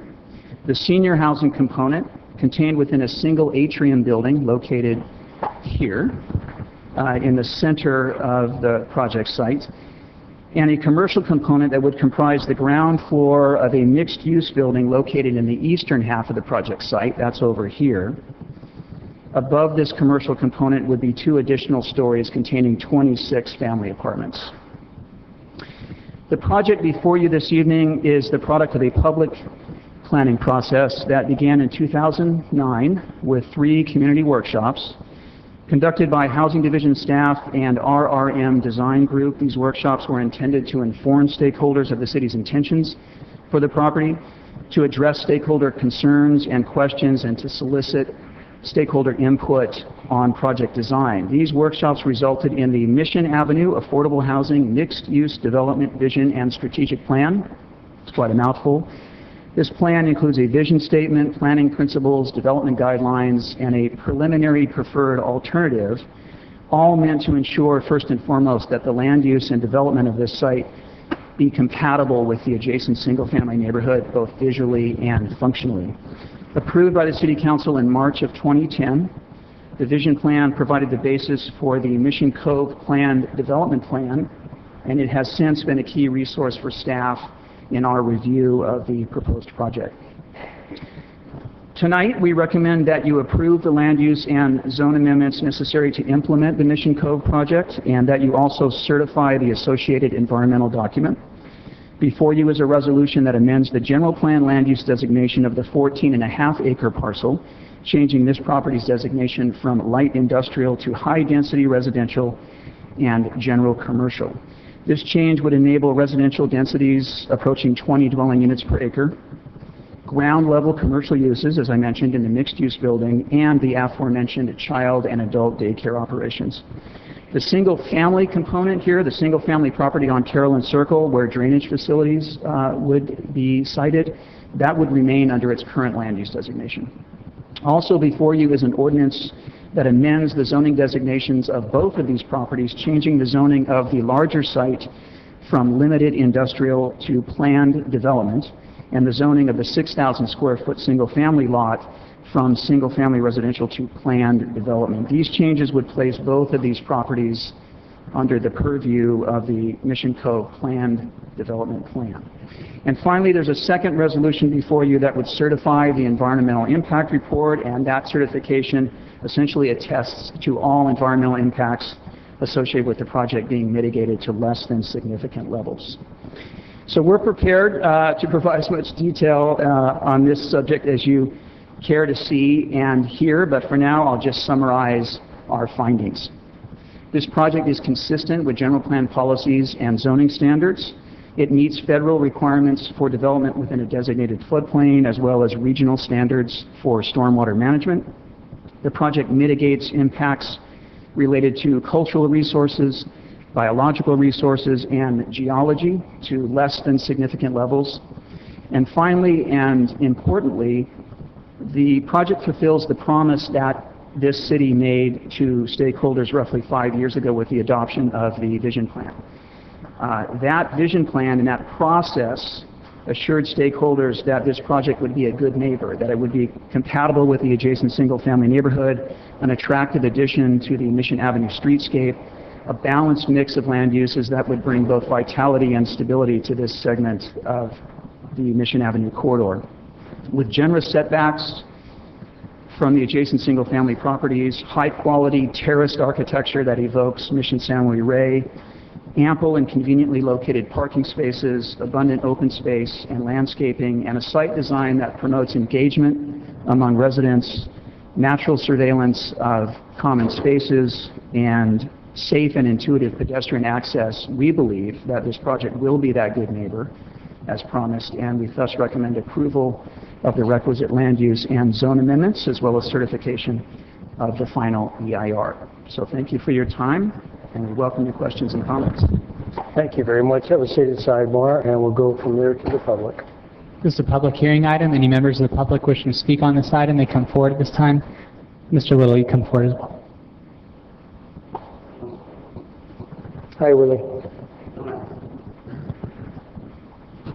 Yes, Mr. Mayor, Council, and your staff, I appreciate you giving me an opportunity to express my concerns. And my concern is, one of the concerns that we build in this area, and I haven't heard anyone put out anything basically concerning flood insurance. We got property down there in that area on Calhoun Circle, which was mentioned earlier, that's in this flood zone, and we're paying flood insurance. Now you're going to bring these new people in, and basically they're going to be pretty well exempt from any kind of flood insurance, anything else. I don't think that's right to us residents in that area. I think it should have been, that project should have been all put together, and something should have been negotiated to come out of there. We talk about savings, and yet we put everything we can on the residents to make sure they have to pay. So I don't know how they can have to pay if they're making low money and they got to pay it out for the stay there. So I'm saying that this whole project, getting back to the project itself, I've seen projects go up here in the city of Oceanside, and they look good from the end, from the beginning. 10 years out, they turn to everything. And we got some here in the city, I can point to them if I need to, but I don't think I have to, that these affordable housing, it can only go so far. Somewhere along the line, we have to do business the right way, and that means have houses that people can stand on their own. So I'm saying that, first of all, you should be looking at, I would hope that you would look at, what did you miss when the flood insurance? Did you take us in consideration when you made your decision, or when you're going to make your decision? If you didn't, then that's really shame on you. You're leaving us out in the cold. But we would like to see you at least have something in there to cover the flood insurance that's in that area for all of those houses that's going to be affected by that whole area. And if you can't do that, then obviously, you know, anyone can come along and put down a couple of bricks and say they exempt from flood insurance. And that's just about what we're going to happen here. Is just to put 2 or 3 bricks down, and they say we raise the level a couple of feet, a couple of inches rather, and we don't have to have flood insurance. Meantime, I still have to pay, and we've been there for years. Been at least on that property for years anyway. Thank you. Thank you, Willie. If any other members of the public wish to speak on this item, you may come forward at this time. I see none. Before I close and go back to council, I'd like to try to address the flood issue. I'm assuming, and I know that's a big word to assume, that when you build this project and it goes forward, there will be some sort of drainage part of the system to help the people behind you on each side of that area out there. I'm guessing, so back to you. Mayor Wood, council members, this project, as I indicated, is consistent with FEMA standards that require that projects in a floodplain establish building pads that are at least 1 foot above what is considered the historical base flood elevation in this area, and this project does conform to that. Homes like those on Carolyn Circle, also in the floodplain, that are not elevated as such, are subject to flood insurance requirements and continue to be. Will this project help that flooding situation? I'm assuming it will, because the drainage that you will have there. And I remember the area from years back, the flood area generally was out in that field where you're going to build. So I'm assuming that will help the situation in the surrounding neighborhoods, I'm guessing. But his point is he still in the flood control channel area, and does he pay insurance for it? Will this help or benefit in the future, I guess? This project wouldn't have any particular bearing on that, but I can say confidently that drainage on this site will be vastly improved from the current condition. Thank you. Mr. City Manager, do you have a comment or not? I'm sorry. I'll go ahead and make the comment. The mic's not on. We need to hear you. Thank you. I'm learning the system. This project will probably neither benefit or harm the existing drainage conditions in the valley until we get certification and completion of the Corps of Engineers project. Everybody that's designated in that floodway will be required, if they have a mortgage, be required to carry flood insurance. But it's at the lowest rate that's available through through the FEMA, and we're working on it. And I think it's one of the items that Vice Mayor Sanchez is going to address on the trip back to Washington D.C. Correct? Yes. Thank you, sir. I appreciate that. Councilman, Deputy Mayor, you had. We had public, I haven't cleared it right, no more. Close the public hearing, back to the council, Councilmember Deputy Mayor Sanchez. Thank you, Mr. Mayor. And I was going to start my comments regarding the flood insurance issue and how that is really the factor there is that we do not have control over the San Luis River, and it's still be under the authority and control of the Army Corps of Engineers. This project, this Army Corps project, should have terminated, should have been a finished project, I don't know, probably decades ago. But what I'm hearing, Willie, is that this project itself, there's a lot more investment in it in terms of making sure that it is higher and that it's not going to contribute to any kind of flooding. I know your concern is, well, shouldn't they be paying into some kind of flood insurance? And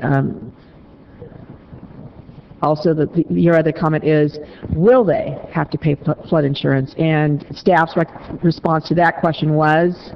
They will not. They will not. And it's because more investment was made in ensuring that we have these, we do have these higher standards, that they're meeting those standards, and basically in those higher building standards, we are not contributing or creating a flood issue. So I know that doesn't help you, but for this project itself, and we're focused on this project and whether or not this is the best project that we can have for what the council had envisioned. Now addressing this project, I have to say this is one of the best projects that I've ever seen. This is a green, sustainable, high-quality project. I think we've really lucked out in terms of having a high-quality developer in the first place, and then to have these very high-quality designs that are being incorporated. I love the photographs that you had of it, or the depictions. To be able to see a courtyard and to really kind of design for that, for the gathering of people and for people to watch out for each other, and to have that pedestrian feel, that bicycle. I'm sure there's going to be lots of places to park bicycles in this project, is what I hope other projects will look like for our citizens. Of course, we don't have a whole lot of large parcels anymore, but the notion that this is a gathering place, it's a living space, it is a community type of space, and for that I really commend both staff as well as the developer. So I'm going to move approval, and we'll work on your issue, Willie. I'll second that, please. Thank you. Mr. Feller, please. I cede my time to Councilmember Sanchez. Thank you very much. I see no more, and with that in mind, I'll say one thing. Great project. I'm sorry it's taken so long. The economy and the state really put us all in trouble with your project, and we're pushed heavily by the state and Sandag to do affordable housing. There's no doubt about it. What I'm sad about is no matter how much we build, doesn't seem to be enough. What can I tell you? And that's how it is. Before we vote on it, though, Mr. Mullen, I'm going to give you this back, or you said I want to. Okay, as was mentioned, you have two resolutions, one for the general plan amendment, one for the certification of the EIR. I need to title the ordinance for the rezone. This is the introduction of an ordinance of the City of Oceanside amending the zoning designation for certain real property located on the south side of Mission Avenue between Carolyn Circle and Fusat Road from limited industrial IL and single-family residential RS to planned development. Thank you very much. With that, please vote. Motion approved, 5-0. Thank you, ladies and gentlemen. I appreciate it. Thank you. With that, go to 25, sir. Yes, item number 25 is request by Mayor Wood to make appointments to or motions for removal from some or all of the city's advisory groups. Per the request of Councilmember Feller and Kern, I removed a particular person off the Utilities Commission at their benefit and request. I've submitted the same list, and it's been more than a week that he's had time to look at it. I make a motion to approve. If there's a second, we'll go from there. Second. Seconded. Thank you very much. Councilman Sanchez? I was just going to... Okay, I see no others. If that's the case, please vote. Motion approved, 5-0. Thank you very much. Next item, please. Item number 26 is a request by Mayor Wood for the City of Oceanside to provide staff resources, use of city vehicle and available driver, and nominal funds for lunches when hosting the delegates from our sister city of Fuji, Japan from March 25th to March 28th, 2014. Ladies and gentlemen here in the audience at home, the reason I put this item on the agenda is we have sister cities, two of them in Japan, Fuji, Japan, which is a very large city where the mountain Fuji is at, and another one in Japan, but their delegates are coming here. I think there's going to be 3 of them, that's what I was told, to visit Oceanside. We get a lot of visitors from Fuji, Japan and the other sister cities, mainly with students and people from schools. This will be more of the delegates from the country and the city coming over here. And they're looking into several issues, and we're going to have an agenda for them to see things. I generally, and I had come back last year from Japan and visited them. They treated us like royalty. And I know Mr. Feller and some of us have been over. They're unbelievable, beautiful area cities. They treat us wonderful. And they pick up everything. Matter of fact, you'd get in a fight if you tried to take something and pay for it while you're over there. So what we're saying is they treated us first class and picked up everything. I'd like to have some resources, and I wanted to make sure the council was on board and the city manager. Why with that, these representatives are coming out there. They want to stay here from the 25th to the 28th. Certainly what we would like to have is be able to have them stay here someplace. Vehicles and drivers to drive them around like they provided to us. Nominal fees from the city to pick up their lunches for the delegates while they're staying here in Oceanside. The agenda, the activity part of it, it's going to be set up by them and our staff to get some things done for them while they're in the area. Education, promotion, travel, business, interaction with the cities in Oceanside is the main reason for their travel to our city. However, what I found out from previous visits is it's cheaper for Japanese students to go to college here in the United States than it is Japan. They're looking at higher education from a couple of places, including Maricosta College, Palomar College, and Cal State San Marcos, and having their students come over here. The students that we see come here every so often, these are very high-end. These are the people that are so educated and talented, they get brought over here by the city of Fuji or Kisarasu City. So I guess my point is I'm going to ask the city council to approve with minimal amount of money to supply either a driver or somebody volunteer with our van and do things.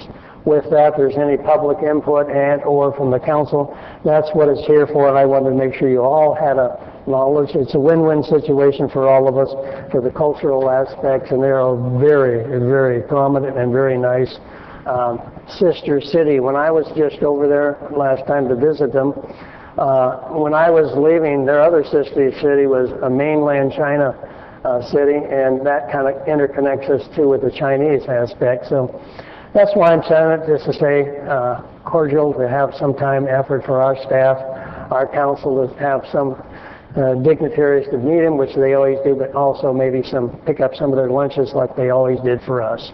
And with that in mind, I'll open it up to the rest of you. My motion would be to let the city manager be able to decide what's necessary on what we're going to spend on them. And I'm sure they're the type that really doesn't spend a lot of money. prior to this, I have to say that prior to this, it was the Sister Cities Foundation. When Japanese cities came over, they'd buy us, people in Oceanside and the Sister Cities, a dinner, let's say, one night. The next night we'd do it for them. That was mainly with the students from school and a couple of travelers with them. This is going to be more of the delegates from the city itself. So, long speech short, I hope that we treat them accordingly the way they treated us. And with that, that's what I'm asking. Thank you very much. Comments, and that's all I need. I'll second the motion. Thank you very much. Mr. Deputy Mayor, I'm going to trip on that one all day.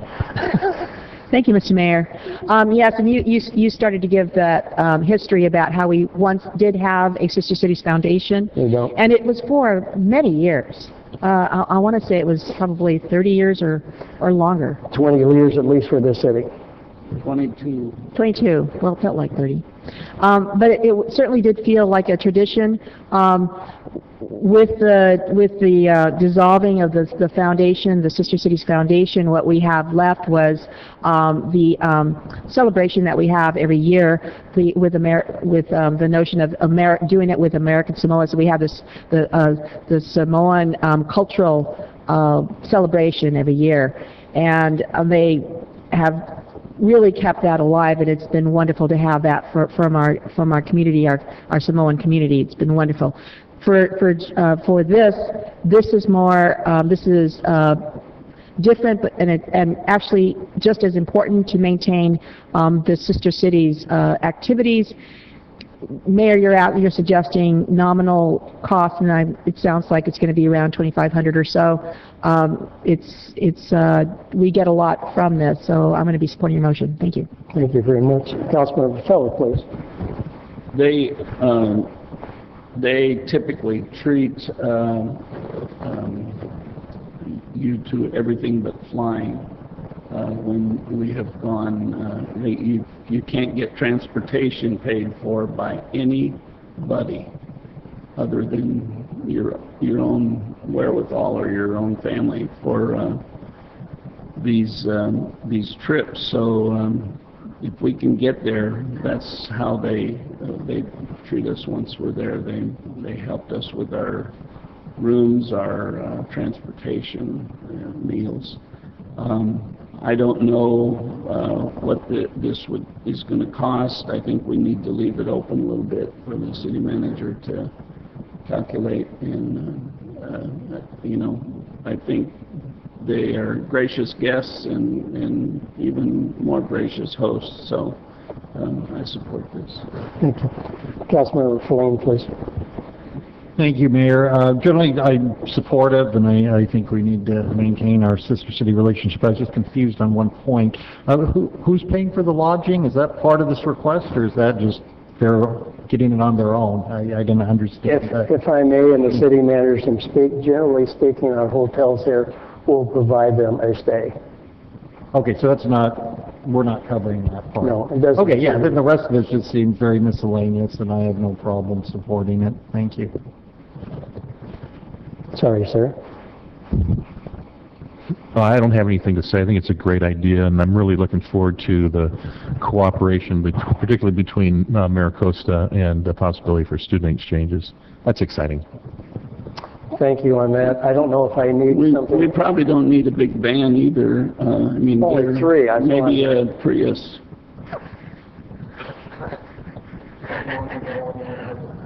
Well, I don't know about that, but I wasn't sure of the numbers, but I think there's just three of them coming, and so we won't need a whole thing. But on the other hand, when I was there in Japan, they provided us with a bus, translators, and a policeman or a fireman was always the driver. Anyhow, other than that, what I'm trying to find out is, can we leave it to the city manager to handle it? Do we need a vote or what? I think you've given direction to the city manager. I don't think you have a vote unless the manager I wants one. appreciate that. I thank you very much, and I think the city manager has been doing it long enough to know. Thank you very much. And with that, item 27, please. Item number 27 is request by Deputy Mayor Sanchez to address increasing number of alcohol licenses to fast food restaurants, direction staff, and this has been continued from February 5th, 2014. Please. Thank you, Mr. Mayor. In finding out about some of the businesses that have applied for licenses, I have learned that we are beginning to have more and more licenses requested by fast food restaurants.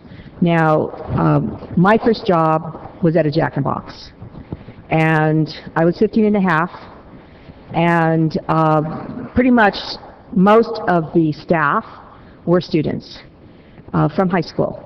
And there were a few that were Marines that were working as well.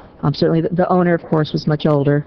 But we had kids working at this fast food, and it was ingrained into us that Jack in the Box is a restaurant, that we should take pride in Jack in the Box, in this business, and in, customer service and all that. So in talking to the regional director for ABC, what I found out was that there is no difference in licenses that are given out to regular sit-down restaurants than to a fast food restaurant. These rules and regulations have been in place for decades. No changes have taken place, and so a fast food restaurant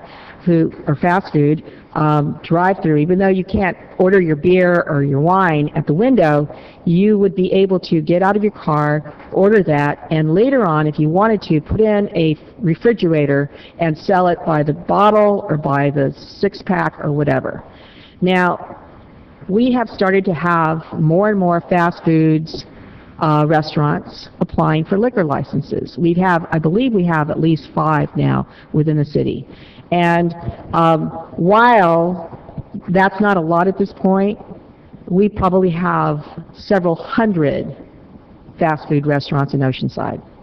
So my concern is that we do not have a policy on reviewing this. We're actually kind of pushing this down to the police department to come up with like a policy as well as enforcement.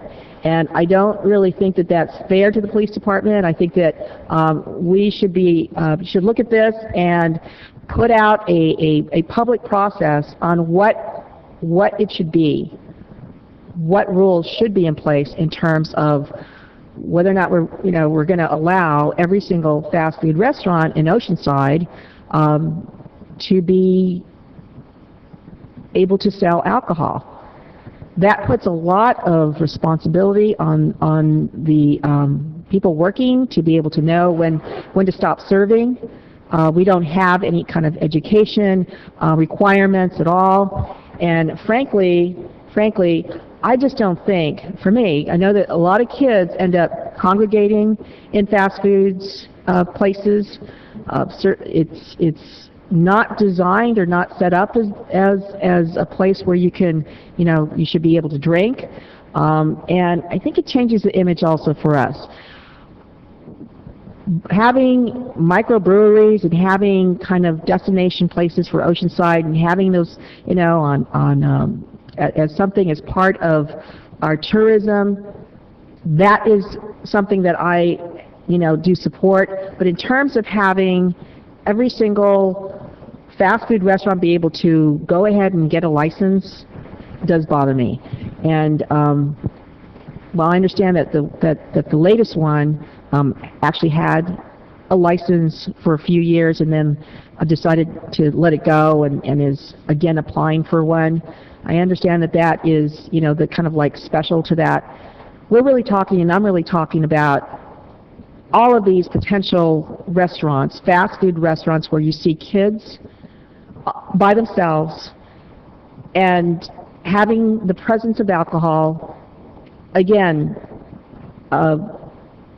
mixing with younger folks. Alcoholism, definitely an issue for any community, and also the impact to our policing resources.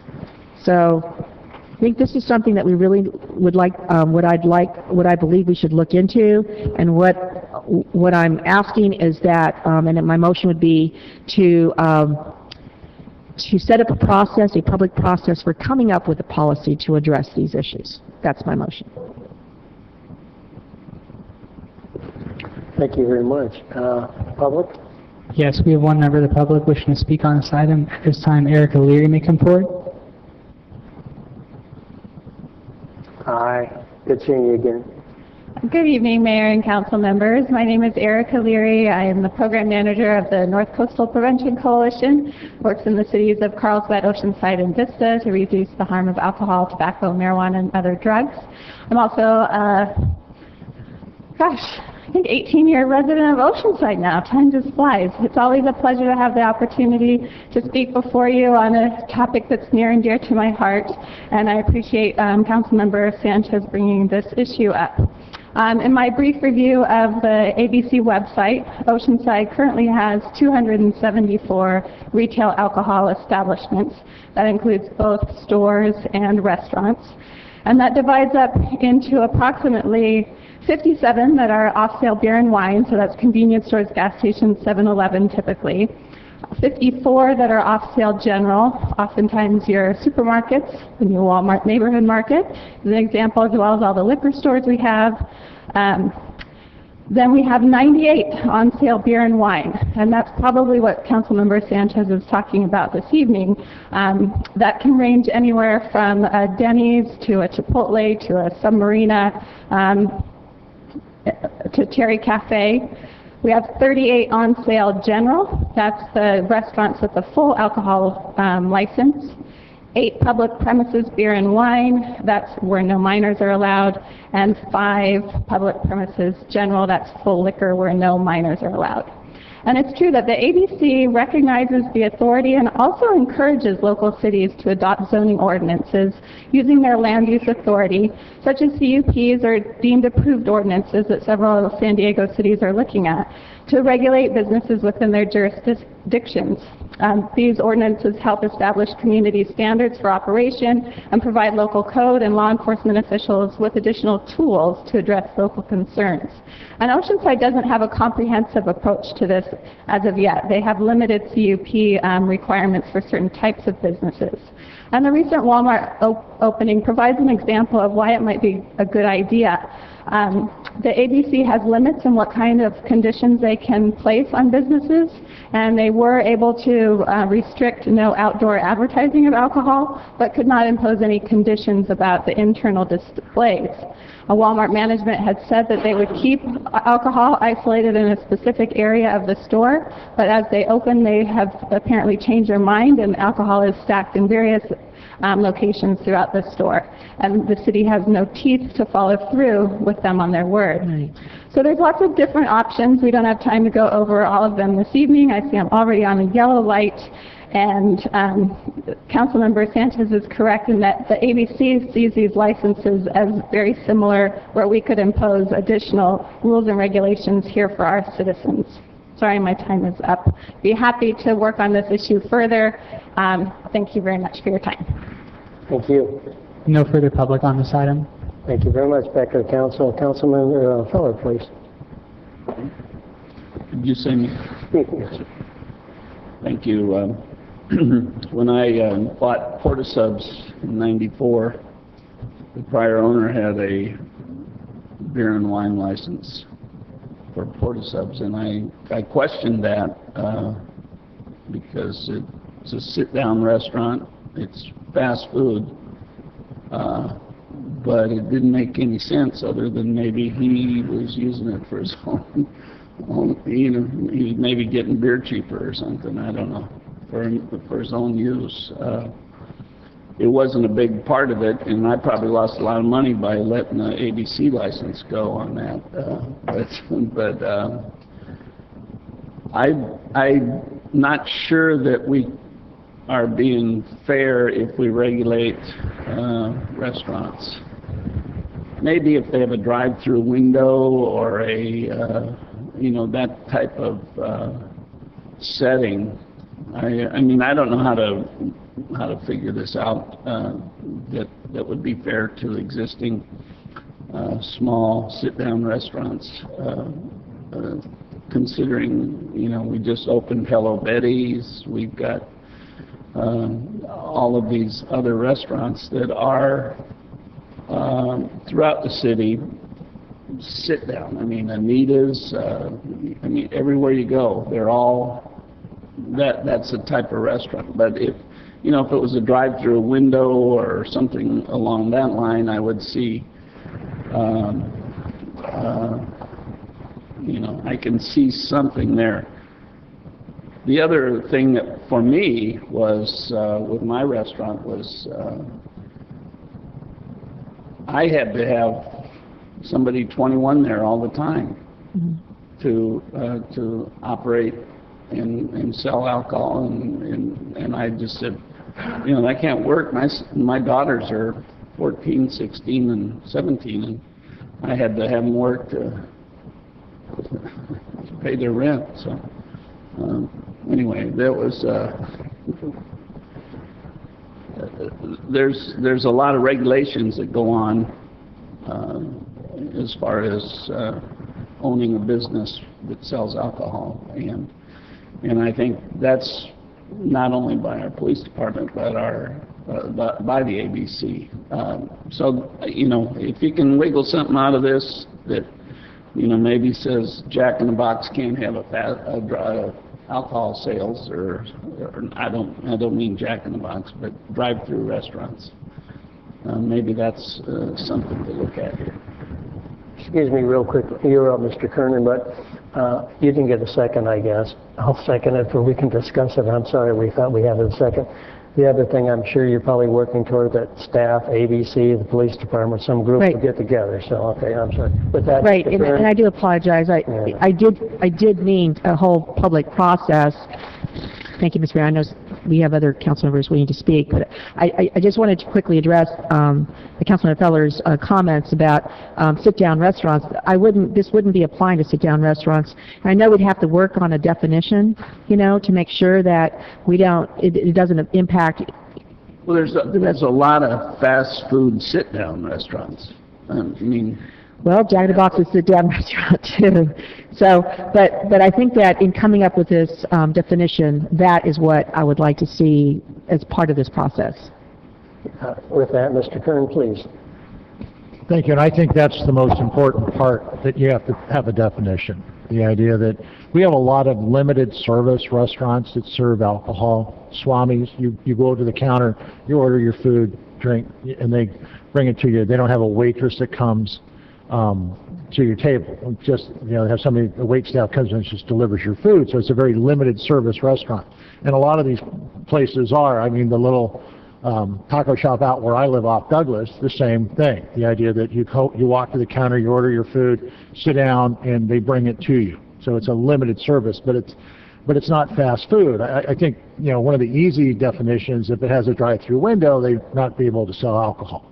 I mean, I have no problem with that. But the idea of what it takes and what our definition of fast food is going to be the hard part to overcome. So, you know, we talk about limited service restaurants, fast food restaurants, full service restaurants, all of those things. So that's going to be the hard part. Yeah. And so the idea, and once we come up with that definition, I think the Councilmember Feller said, you know, if it has a drive-through window, we probably shouldn't be doing it. You know, that is definitely fast food where you don't get out of your car, you order at the little clown's mouth, you go through, grab it, and you're gone. You know, so that shouldn't have that. But the idea that some of these little smaller, yeah. Well, then you have to park in the parking lot, go back and get your order corrected. Yeah, you're right. So, you know, that's the one thing. And then I'm got a little confused when we started talking about Walmart. I don't, you know, we need to focus on what we're talking about. So the idea that, you know, if we're going to do this, we're going to define what a restaurant is, define what types of restaurants they are, and then have staff come back with some type of definition and have the attorney drop something that actually will be enforceable. You know, that's the other part of this. We can make all the rules we have, but then can we enforce it and can we make it stand up in court? So it's going to be a process, and I commend you on bringing it forward so we can start working on the process. Do you want to say something, Mr. City Attorney, because you keep pushing that button? I was just going to mention that if we're doing this through a zoning process, which it sounds like the council's interested in doing, if we come up with a conditional use permit process so the council has the authority over these kind of establishments, we're probably not going to be regulating the pre-existing approved businesses. I know there was a comment before about it's not fair to existing ones. Right. Now, there are cities, I think as the speaker mentioned, that have deemed approved requirements that's not a CUP, that's operational requirements for pre-existing businesses, but for future ones it would be through new CUPs. Existing businesses would probably not likely have to get a CUP. Yeah. Okay, so I guess that's, the process, and it'll work its way out, and we'll find out exactly what we're talking about when we get there. So that's my comment. Councilmember Feline, please. Thank you, Mayor. I guess I would need some more information. I'll ask the city manager. I mean, when the alcohol board is issuing these licenses, I mean, aren't they already factoring all these issues in terms of, is it a drive-through restaurant? Are there underage people primarily as employees, and all the issues that, we all share in terms of wanting to make sure alcohol is consumed by those who are legally entitled to consume it? And, I guess I don't understand the loophole here that we're filling, where the people who are responsible for this specific issue aren't somehow addressing this issue. The other point is, and I don't know the answer, I don't know if you do, if when the alcohol board is considering a license for an establishment, are they factoring in other establishments already, or are they factoring in density in any way, or are they just factoring each application as a standalone issue? Through the mayor, those are on-point questions, and I know the answers because I've overheard the city attorney and the police chief talking about these. So if we could have the police chief, Frank McCoy, if you could come up here. As I understand it, you have to have a reason to turn it down. Otherwise, it's kind of deemed approved. But Chief, could you address the two on-point questions that Councilmember Feline had? Thank you. Yes, sir, Mr. City Manager. Honorable Mayor, council members, Councilmember Feline, there is a process that when a business wants to apply for an alcohol license, obviously they do that through alcohol beverage control. Once that application is submitted, the alcohol beverage control sends a notice to, I believe it's our city clerk's office, and they also send a letter to the police department. During that process, they look at a couple of things. They look at the saturation level of alcohol licenses in that particular census district, as well as crime in that reporting district. When we talk about alcohol licenses in that census district, we're talking about like alcohol licenses. So if it's a restaurant, there are a certain amount of restaurants that can be in a census district. If it's a bar, there's a certain amount of bars that can be in a census district. If it's a grocery store, there's a certain amount of grocery stores that can be in a census district. They all have different types of licenses. Once they look at that criteria, if it is in a low crime area and that particular area is not oversaturated, then there really is no reason for them not to approve that license. The only time that the approval comes into question is if one of those two items or both of those items come into play. So if it's a high crime area and or if there's an oversaturation of licenses, then there would have to be a public necessity that would have to be... If I may interrupt you, the light came on from the city manager, so I think you wanted to give some input on this, so I'll remove your name. Mayor, I don't have anything to add to that, but I noticed a couple of our police officers came down here to join the chief. Maybe you could introduce them. They probably have something to do with issuing these licenses. They do. We have Sergeant Houston Elvis, who works in our Special Enforcement section, and we have Lieutenant Adam Nolan, who is the lieutenant in charge of our Special Enforcement section. Lieutenant Nolan is the one that receives all the letters from ABC in relation to businesses that are looking to apply for licenses here in our community. He is the one that does our assessment within the police department about crime issues associated with those particular areas. And Sergeant Houston Elvis, I believe, is his crew are the ones responsible for working with ABC when we coordinate efforts for ensuring that compliance with businesses. Chief and staff, if I may, one of the things that I think I'd like to have answered for me too, and I think Deputy Mayor wants, drive-through type restaurants, fast food. Do we get many of those, or do we even approve those? I don't even know. You know, I've never heard of a drive-through restaurant that has a alcohol license. However, I did ask Melissa, who is the coordinator, ABC agent in charge of this area. I believe she said there are 2 in the state. They can have ABC licenses. They just could not, they can't serve alcohol Through the window. drive-through. But if somebody had a drive-through restaurant as well as a counter area, somebody that wanted alcohol would have to go inside, order their alcohol at the counter area, and consume it inside the business. They could not sell alcohol from the drive-through window. Thank you, Chief.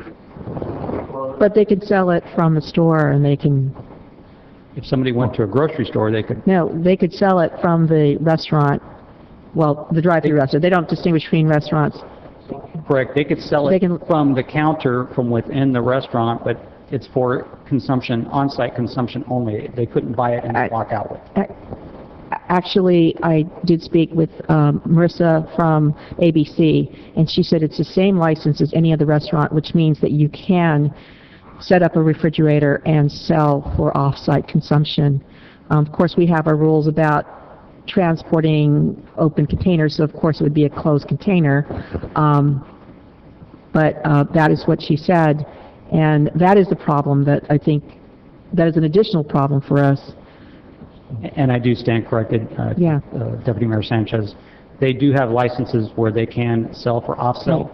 Usually the price of their alcohol is at that level that it wouldn't make sense to purchase it there. It would be, if that's Right. what their purpose is, it would be Right. more economical for them to go to a Right. liquor store or grocery store to make that type. And I have spoken to like Roddy from the Flying Pig, who told me, yes, he could, it's the same license, he could sell, for off-site consumption, but it's not something that he pushes, it's not his business model.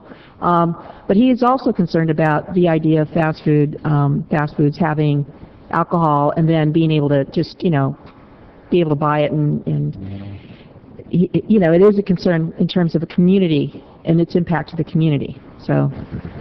And just for point of clarification, Deputy Mayor, if a drive-through restaurant was to have an alcohol license and they did have that off-sale opportunity, they still would not be able to do it through the drive-through. Right. Esther? Melissa did say that. If I may, and I think that maybe at some point city staff, police department, ABC can talk about this and give us the factual details. If they're not going to get an ABC license ever cleared by you guys for a drive-through restaurant, then I want to make sure that's the case. But I also have to say, Mr. Feline had the floor a while back, I'm sorry. Yeah, we kind of wandered off there and I was Angela's waiting does for have my next. I know they still want the chief and them, that's your fault. No, I guess that what I would then ask Councilman Sanchez, I mean, after hearing the process here, it seemed real thorough to me, so I don't understand what hole we're trying to fill here, because it seemed they factored in the issues we talked about, access by underage employees, the issue of whether or not people are going to consume and likely go on the road. They factor in the density of other establishments that have licenses when they're balancing out. So I guess I'm still not understanding what problem we're fixing that they're not covering. So if you can clarify that a Okay, bit well, for me. the police department is not set up to do a policy. That is something that is in our purview for the council, and that's what I'm asking, is for us to establish a policy. You just heard that they can't stop someone if they want to, if a drive-through restaurant, yes, you cannot get it through the window, but you can park and then come in and get your beer or wine after, whatever hours. You just left a bar possibly and you want that, whatever it is, burrito or hamburger or whatever, and you got the munchies and you want to continue drinking and driving possibly. So those are the things that are not being addressed through this process. And my sense of it is that we've got the police department, which is enforcing our laws, and the council that establishes policy. So we do have Angelo's is a drive-through that does have a liquor license. We do have several fast foods that have liquor licenses, and I'm wondering if that is where we want to go. I mean, there's potentially, how many, 300 or 400 fast foods in Oceanside? So do we really want to see this as a pattern, as a trend? Or is this something that we want to at least say for fast foods, however we define fast foods, should remain fast foods? Like, when we're growing up and Jack in the Box, working at Jack in the Box or McDonald's or whatever. And I heard that there was a bet going on which of the regular fast food, like hamburger places, would be the first one to get a license, like Carl's Jr.'s or something. So, Burger King. Okay. One of them. So, thank you. I'd like the police chief then, or the other members of the department, I mean, do you believe there's a hole here that we need to fill, that the alcohol board isn't adequately addressing, and that my colleague is on the mark here, and that city policy needs to address something that's not being adequately addressed to protect our citizens? Honorable Mayor, council members, Councilmember Feline, that would be a hard question for me to answer. As Deputy Mayor Sanchez indicated, you guys are the policymakers of the city. At this point in time, we don't have an abundance of restaurants that are fast food, if you want to call them. We have about 18 restaurants in our city currently that sell alcohol that don't have a waiter or waitress that brings those items to your table.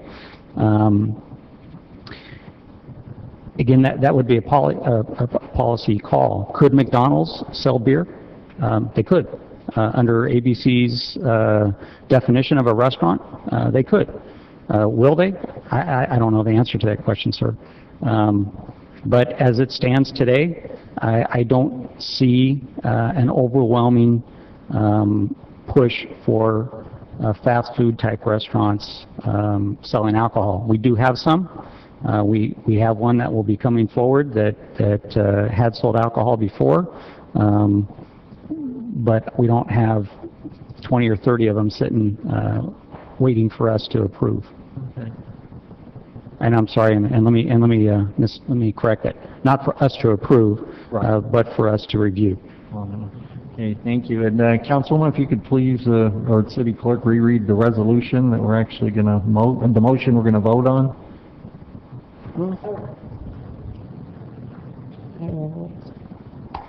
The motion was that we establish a policy through a very public process, which would include ABC, the police department, the members of the public, as well as businesses, to determine to be able to have a policy regarding addressing the sale of alcohol by fast food. That's basically it. I second that. Okay, thank you. Councilmember Feller, thank you. Thank you. You're talking about in a restaurant, somebody selling a six-pack of beer for, $15, which is probably, or I have no idea what beer costs anymore, but you only allow consumption on site. There's no off sale of single bottles to walk out the door. Right now, I mean, you don't allow it in. Adam, you are very familiar with a couple of places that have been trying to get single sales, and they are grocery stores, and that you don't allow single sales in the new policy right now. So that is not an issue in any of these fast food places. You can only, even if they have that, they can only buy a single bottle or can for consumption on site, and if they take it to go and do buy a 6-pack or a 12-pack or whatever the case, it probably costs them $50 for a case at the price you buy a beer for in the place, which comes to the point of it's exorbitant cost drinking or ordering in that type of a location in a restaurant. So, I'm going to go along with this, but I mean, you out of hand almost reject every application until they come back and meet your conditions out of ABC. I mean, that's just how I've seen it go through. You look at it, you won't approve it until they meet the conditions that we set. Well, Honorable Mayor, council members, Councilmember Feller, it is a little different from what you were speaking about in these particular type of restaurants.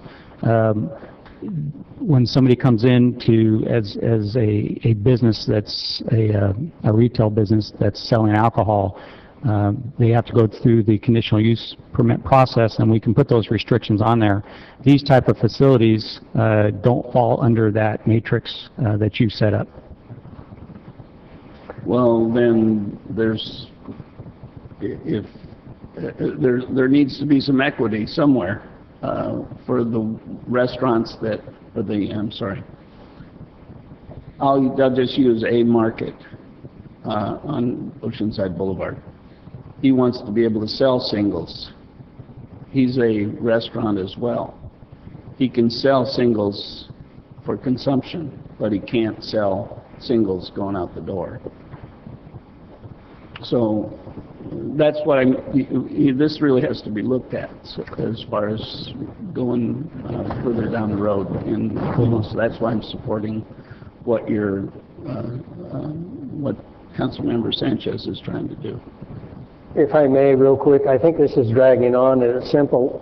She's asking for something to go back and be reviewed by the police, ABC, businesses, whatever. It might change the law, and this might come back and say there's no need for any change.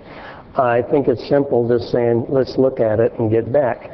With that, I'm going to pass on. I see Mr. Jepson, you lit your light up again, really working on it.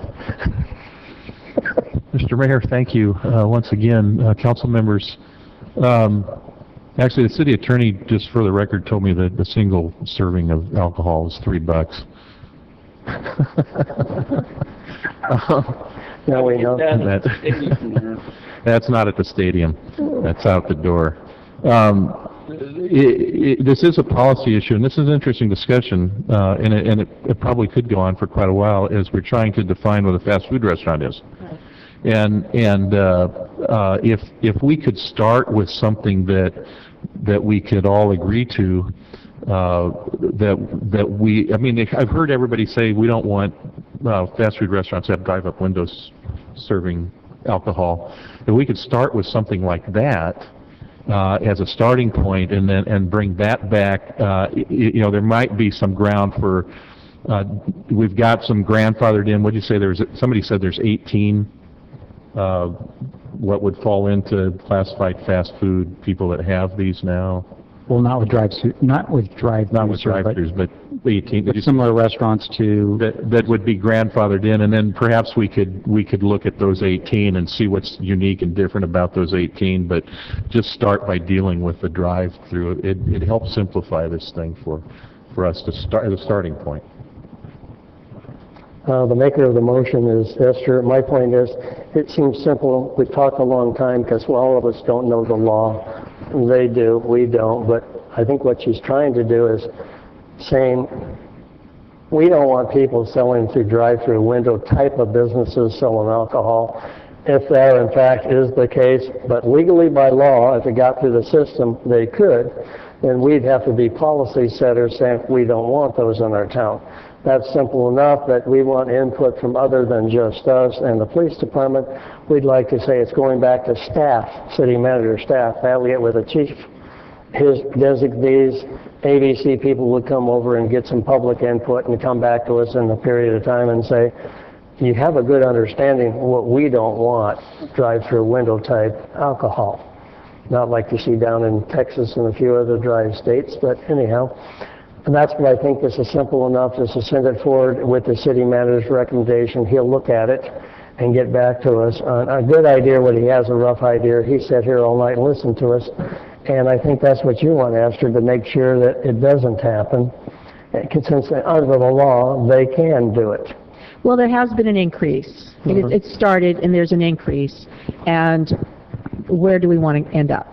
Well, I think if we start now, then it's more fair. I think we got support from everybody, including the young lady in the audience, and we'll get those inputs that we usually get. But I think this is dragging along for us to try to decide it right now. So we're trying for your motion is to send it to staff and get back to us. Right.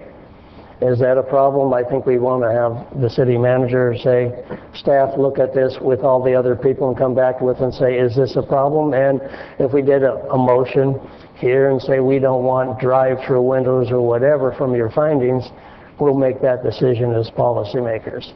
And it may not be the case. Can we kill this a little bit by Mr. City Manager? Do we want a motion? We already have one, or second, or is this something that you can take, and do you want a motion and a vote on it? I think we have a motion. Mr. Mayor, I think you already got a motion in a second, so you might as well go ahead and vote on it. The only question I had is can we rather than try and blanket the universe here, can we start with, we kind of agree we don't want this for drive-up window fast food restaurants. Right. Start with that and then see how that goes and come back and look at what's unique about these other 18, if that's all right. I think you could. Right, but, you know, I have had the opportunity to speak to ABC, and that's probably, I probably should have had somebody from ABC here to address some of the, some of the points I think for the discussion, your points, there's no doubt in my mind that the chief, ABC Solutions out in the front, will be talking to you about it when they're going doing it, so you'll get all your input too. But So definitely, I do hear that as a starting point, fast food restaurants who have a window drive-through should not be selling alcohol. But I would like to see if there can be discussion as well to see if there's something else that we can also agree on as to the definition. I think they understand that, and Mr. Clerk, that's kind of a change in the motion. What she said, I second. Have it. And with that, I'm going to say the silly thing, let's vote on it. Motion approved 5-0. Thank you very much, and I'm glad you brought it up. I really am. I didn't know that fast food restaurants drive-thrus were getting it. By the way, I want to thank you, gentlemen, Chief, and your staff, Sergeant, Lieutenant, and another sergeant way in the back. Thank you very much. Next time, try to dress up some.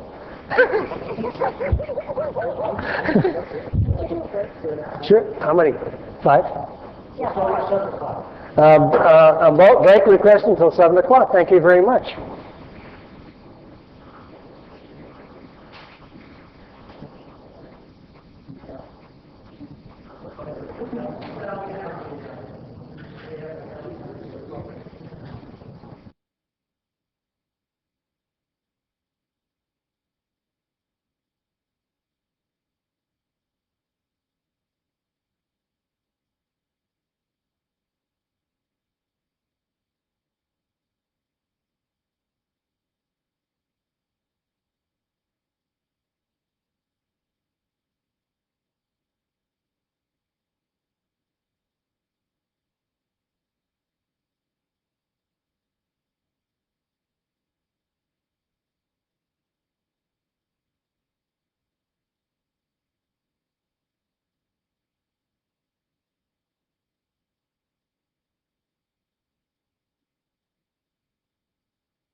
Welcome back. And I'd like to change this and go to items not on the agenda, public communications, and go there. I don't know how many speakers you have. Look in the audience. Yes, we have a few speakers who would like to address the council. First, we have Pat Ellinger. May come forward this time.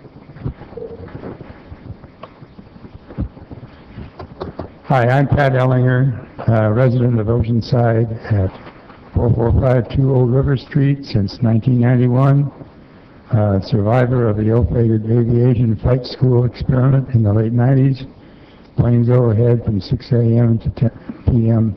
most days, especially on the weekends. I admire the necessary job that you fellows do. There's no way I could handle it.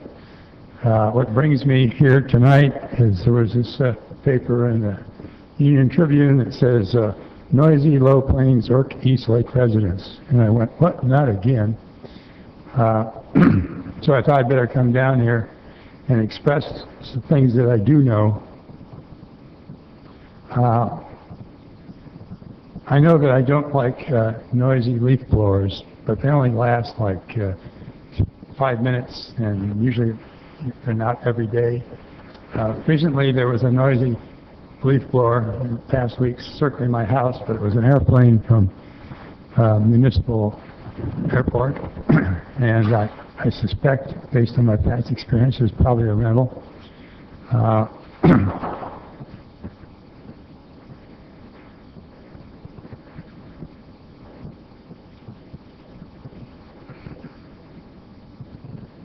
Things I know is that the FAA is just responsible for making sure that airplanes have an airport to take off and land safely.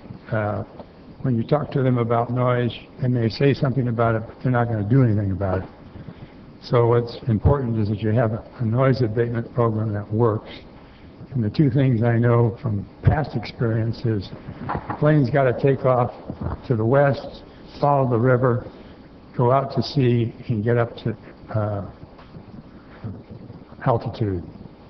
They can't do that when there's a fog out there, so they have to go the other way.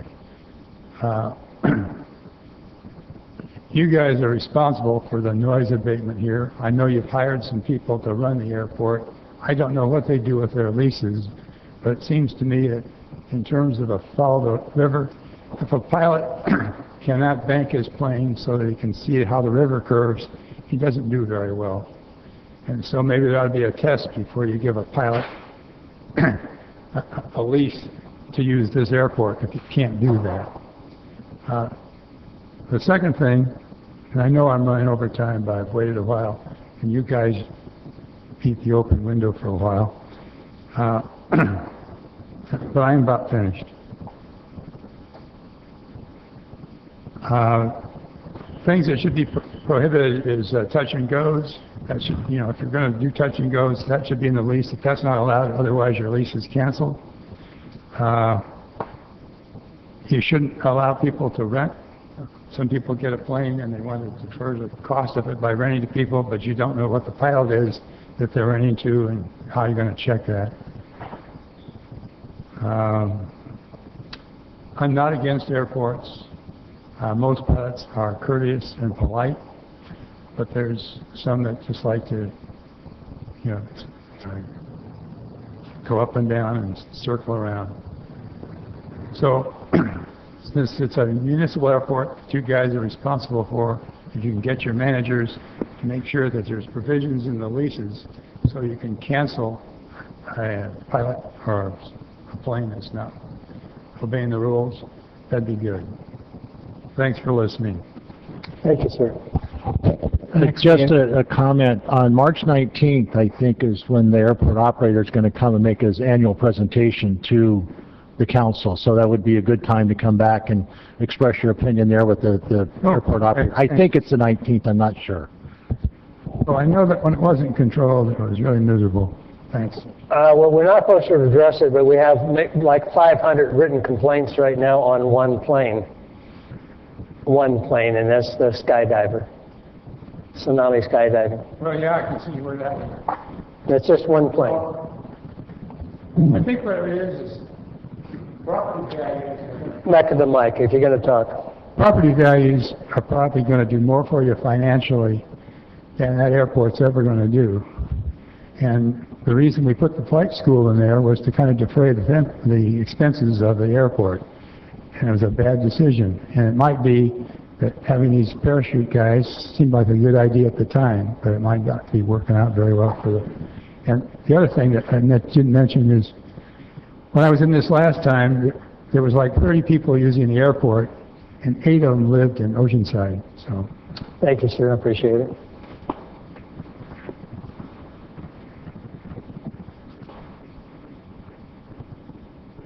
Mayor, Council, Jimmy Knott, 127 Sherry Lane. Just wanted to remind everyone about tomorrow, what's happening at 6 p.m. at the Museum of Art. And that is part of the Big Read. And as everybody knows here in Oceanside, or should know, that at the Big Read, we're taking and reading The Maltese Falcon.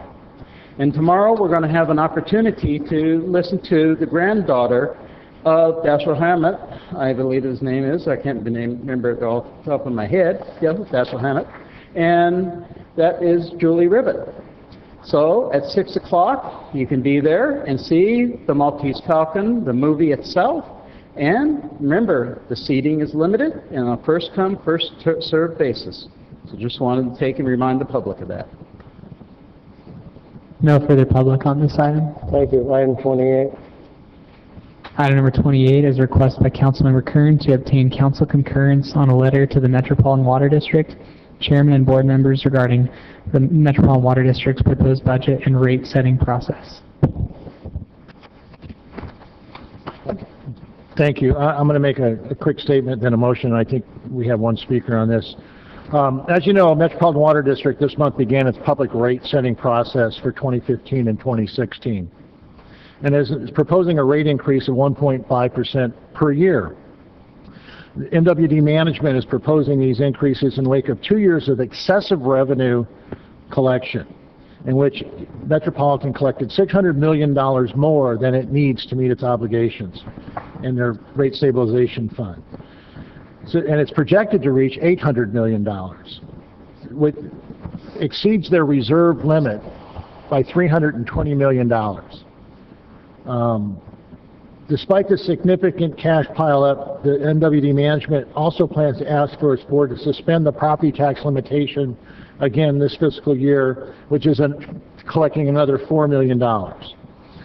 You know, the idea that MWD just keep piling up the money and keep passing it on to us, and I know the mayor sent the letter with other mayors in the county, but I think it's important for us as a council that represents our ratepayers to send a letter on to Metropolitan as representing our ratepayers that we're protesting this.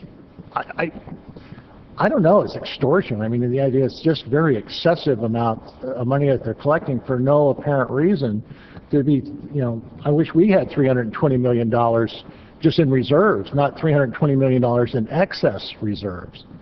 So I'm looking for support of the council to send a letter up to Metropolitan Water District, and there's a copy of the letter in your packet, so hopefully we'll get support of that. So We'll go to the public. We'll go to the public. Yeah, first. second, and then... Yes, Jimmy Knott. We have motion second. Jimmy's been up to the Puzzle Palace. Yeah. Yes, Mayor, council members, Jimmy Knott, 127 Sherry Lane, and this time I have to disclose I am Vice Chairman of the Utilities Commission. The city was asked for a representative to attend the February 10th Metropolitan Finance Committee by the San Diego County Water Authority. And I was asked by the Utilities Director and Chairman of the Utilities Commission to represent the city. The authority paid my way, which I have to disclose as well, to go by train up to Metropolitan. And I spoke along with Otay Water Utilities District Director Lopez on behalf of representative cities and the authority. And I was asked by the director to speak especially on the impact of our low-income individuals in our city and how it would violate the state environmental justice laws, which they need to consider how they impact on those populations. And I reported you on those numbers at your last meeting, if you recall. Then the body up there to tell you that was really funny is that in spite of objections from the San Diego County Water Authority representative on their board, they voted on the item before hearing the item, or even hearing what the public requesting to talk on the item, which is sort of odd. They also voted to create a new administrative trust fund to hide the excessive tax being charged and collected right now that will add more than $90 million to their more than $500 million reserve fund. And you'll have an opportunity, in addition to this letter, on March 11th to protest this action along with your utilities commissioners. But I will take and give you one caveat if you take the train. Make sure you get there before their meeting starts, because they take public comment first, and if you get there, they will take and hold you off, but make sure you get there before the meeting begins, get your paperwork in, and comment at the public comment section, which comes first. Because otherwise, they'll hold you off until the item is heard and they vote on the issue.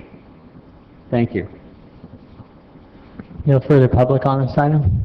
Hey, you're Councilmember Sanchez, please. Thank you, Mr. Mayor, and I do support this. We were actually talking in the Utilities Commission about how we're dealing with this drought now, and how in asking people to conserve, that their bills might go up. And this is exactly what we're talking about. So there is something else that I think that we can do, and that is constantly looking at the bottom line, is if we are conserving, if we are using less water, don't we have less of an impact? I know that we talk about the infrastructure, and yes, there's this fixed cost because, you know, this is how much it costs to transport the water, but if we are having less of an impact on that infrastructure, shouldn't that also be counted in to what our final cost of that water is? So on the one hand, we should be constantly attacking or addressing these costs that we have from metropolitan water, but also the notion of, well, you know, this water that we're actually finally getting delivered, it's a less of an impact because we're doing less, we're asking for less, we are developing our own water supplies. So we need to continue to challenge Metropolitan and the Water Authority on our costs. So, thank you. Councilmember Feline, please. Thank you, Mayor. Yeah, I totally support the letter. I mean, Metropolitan is a predatory organization. I've been up to the Imperial Palace along with other members of this body and Mr. Knott, and it is literally like a scene out of Star Wars where you have multiple layers of all the appointees, and you basically approach the bench and they pretend to listen to you and then brush you off, and you know, which is why we ended up in court, San Diego County being, you know, ripped off as a body by the rest of the organization. Hopefully we'll win our lawsuit. The letter certainly will put them on notice as what our position is. And, you know, in one sense, they'll ignore it, but we'll at least be on the record that we're not going down without complaining. And I definitely, if I can, will be up there on March 11th and register that the peasants aren't satisfied and that we're in revolt. So, thank you. Thank you.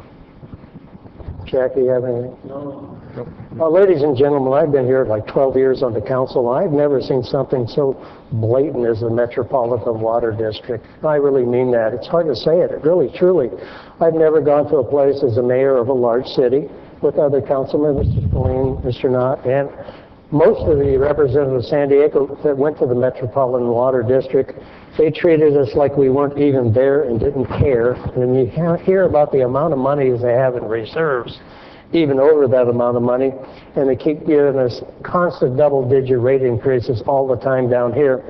I think it's far more than sad. I think it's criminal, and I know they're going to court. After I left the last meeting up in the Metropolitan, I went down to the U.S. Attorney in San Diego, and complained as a mayor that I thought this was basically a RICO from a group of people that were ripping us off, and the only thing they didn't have was a mask and a gun.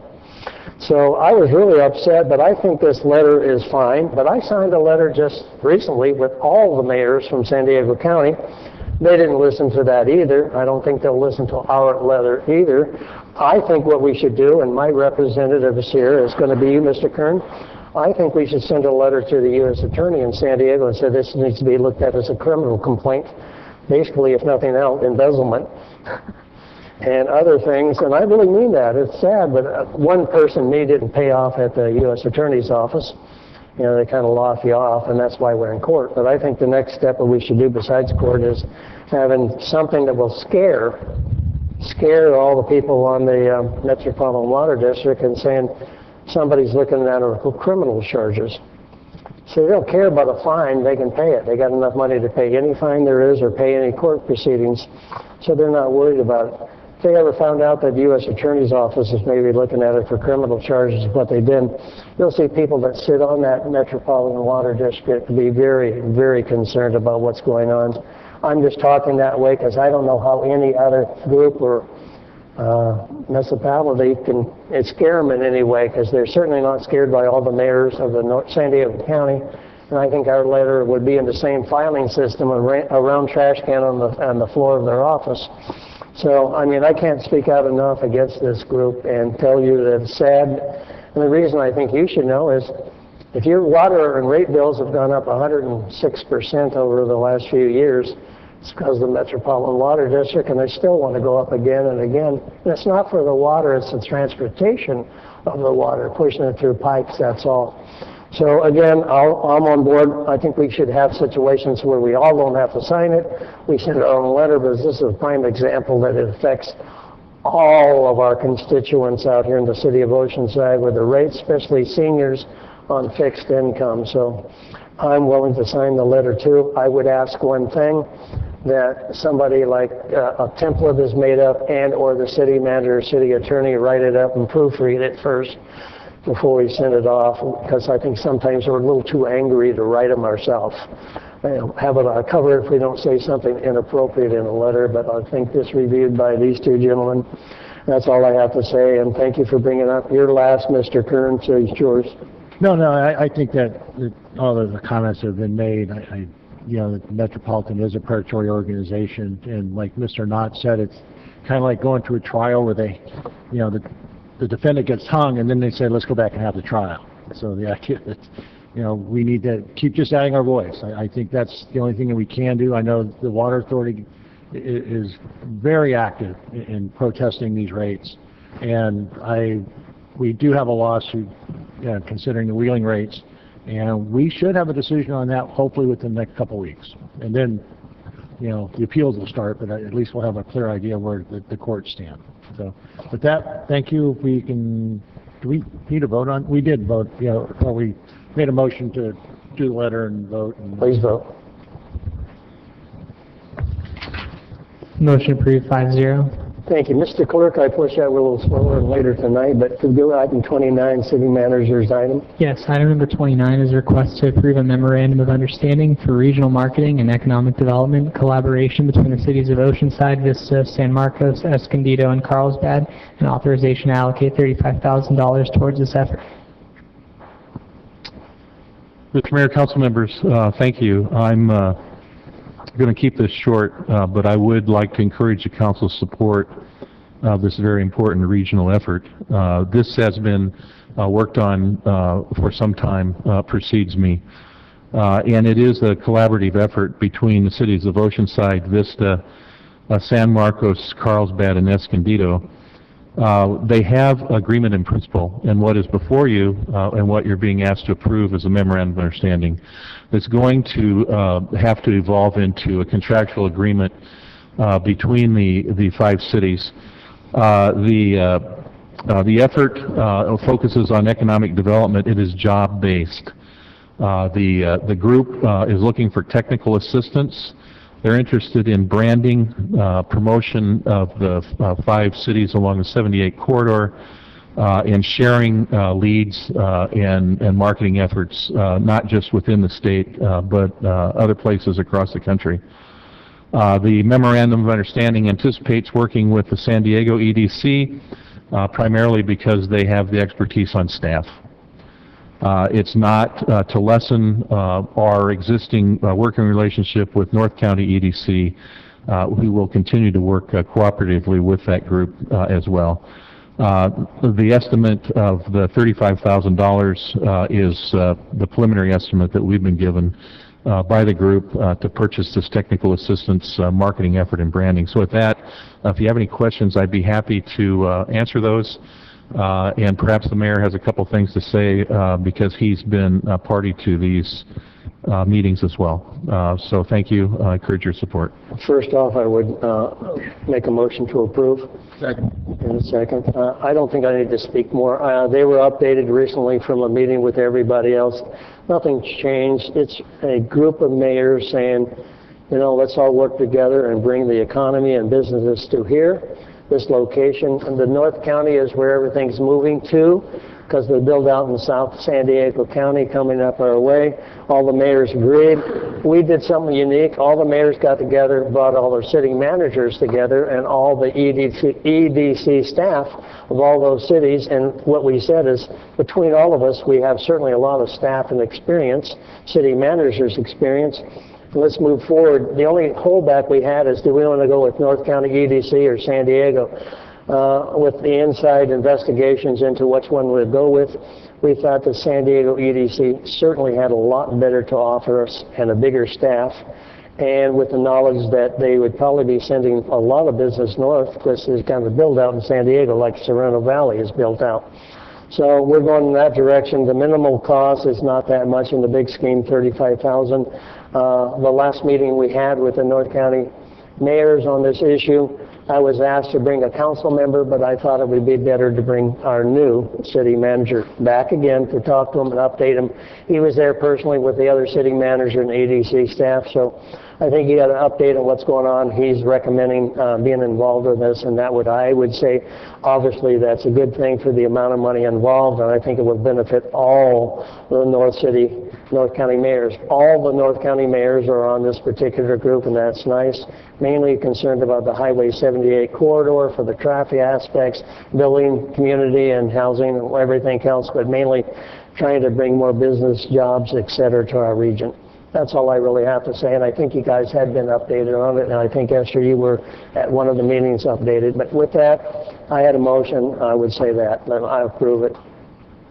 I think there was a second already. There was a second already. I know that, but Councilmember Sanchez? Okay. Yeah, there's only one comment that I wanted to make, and that is, I know at some level, there is at some level some competition for having certain economic activity within our city versus, say, you know, come to Oceanside, don't go to Vista or, you know, another city along 78.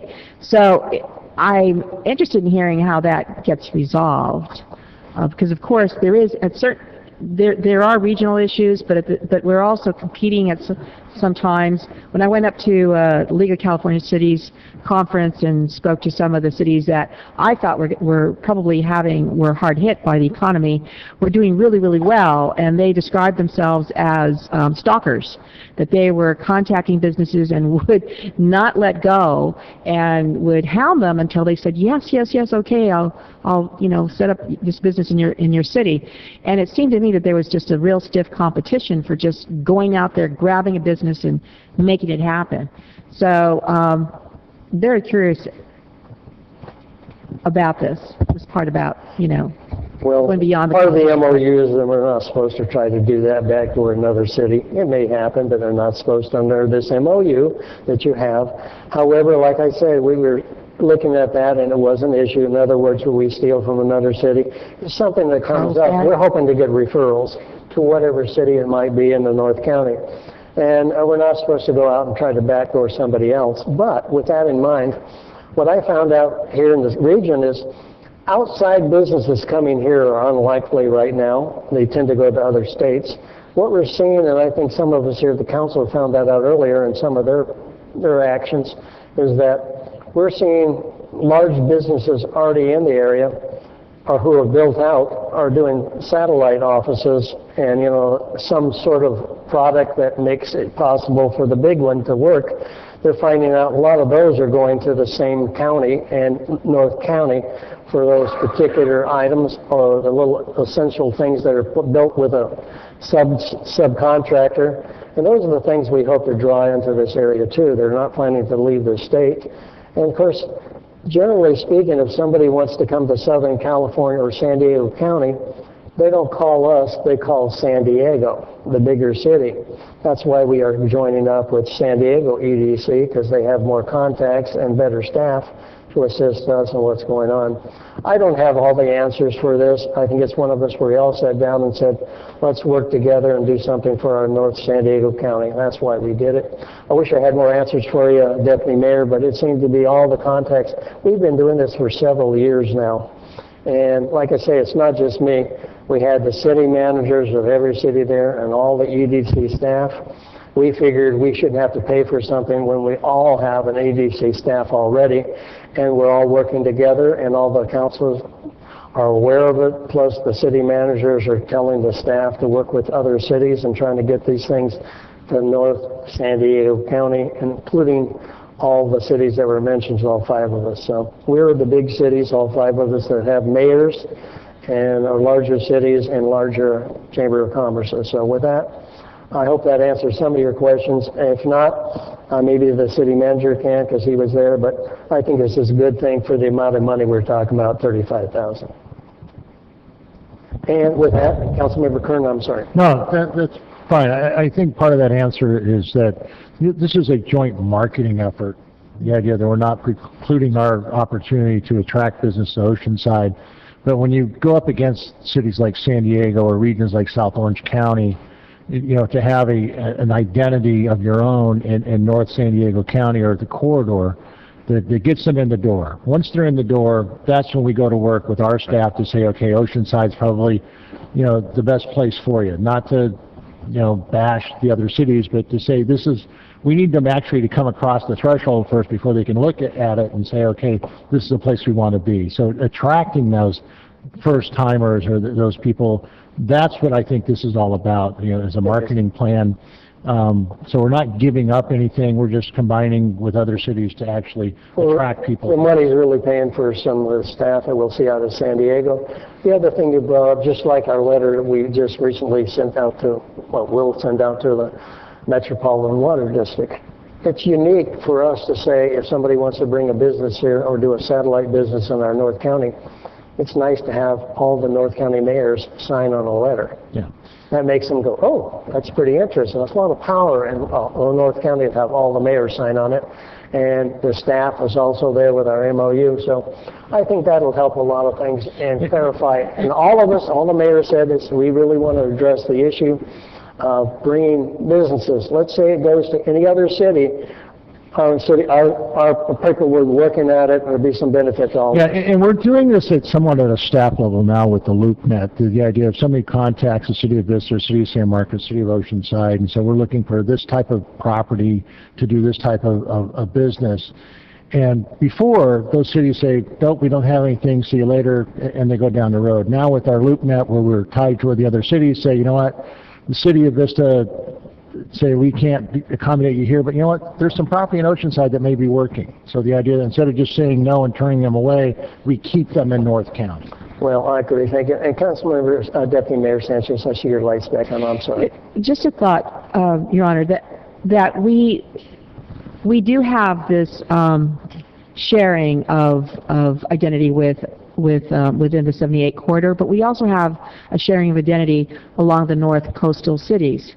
So both of them benefit us tremendously. We are the key on the coast as well as inland because we intersect both of those. So at some level, I think it would also do us good to really focus as well on our coastal kind of prominence. And I think what we had here is originally the plan was to focus on the 78 corridor, because that's where businesses would be going, not so much the coastal cities. That's part of it. But like I say, most of the other ones have rotating mayors, and that's part of it. Thank you very much. With that, can I say please vote? Motion approved 5-0. Thank you. And with that, Mr. Clerk, have I missed anything other than council reports, and we can make those short? If you... Council reports are all that's left. Thank you very much. I'll go with council reports. Mayor Wood. I mentioned it earlier that we have the new hotel downtown, the Marriott Spring Hill Suites. Boy, top floor swimming pool, what a view of Oceanside and the ocean. The new fish house down there. Hello Betty's. Some of us been there already, and it's outstanding. You'll see that all the doors and windows roll up to make it an open facility, and they also have the part of the roof is their restaurant. I think you'll see it's a great asset to the city of Oceanside. Also, it's the starting seasons of the Little League and softball. Some of us went to a couple of those already, and I think that's fantastic. We see our kids out there are motivated with their parents. And that's when you see a great city, when you go to these things and all the kids and parents are there for them. The only other thing else I had is Mary Milano from Milano Flowers. That's the mother. She lives in one of her mobile home parks here in Oceanside, San Luis Rey Mobile Home Park. That's the mother of Mike Milano. She passed away recently, and she's somebody I dealt with every year down at that park. Nice, sweet lady. Certainly a big part of the city of Oceanside. So if you don't mind, ladies and gentlemen that are here, when you all finish, a moment of silence for Mrs. Milano. Thank you very much. That's all I have. Deputy Mayor Sanchez. Thank you. It's only 7:35, but it feels a little long today. I wanted to hit a couple of things, definitely, and that is, Mayor, when you did the appointments for our Parks and Rec, one of them was replacing Charles Adams. Yes. And he finally has left after decades of giving so much to Oceanside as a volunteer. I mean, he and his wife Lillian Adams, school board, Oceanside Unified School District, have given so much to this city. I'm surprised that he decided to retire from the Parks and Rec Commission. I think of him as a real pioneer, a real, just fighter in terms of getting things for the community and making things right, seeing that whenever there was something that he did not think was right, going in there and getting it done. And I just want to publicly thank Charles for all the work that he gave for us. I know that he's still going to be around and still going to probably want to help out, but to be stepping down formally from a commission was a big deal. And so I'd really like to celebrate he and Lillian for that. Thank you. And my second one is a very selfish plug. We are having, OHS class of 1974 is having our reunion this year, 40th reunion, and we're trying to get to all our classmates, over 500 classmates. August 1st, 2nd, 3rd is when our reunion is going to be. We're actually trying to contact people from, it's actually across the U.S. We also have lots of class of 74 classmates here in Oceanside, even at City Hall. It's working for the city of Oceanside. So I wanted to get the word out that it's August 1st, 2nd, and 3rd. Please save that date. First is a Friday, that's our icebreaker.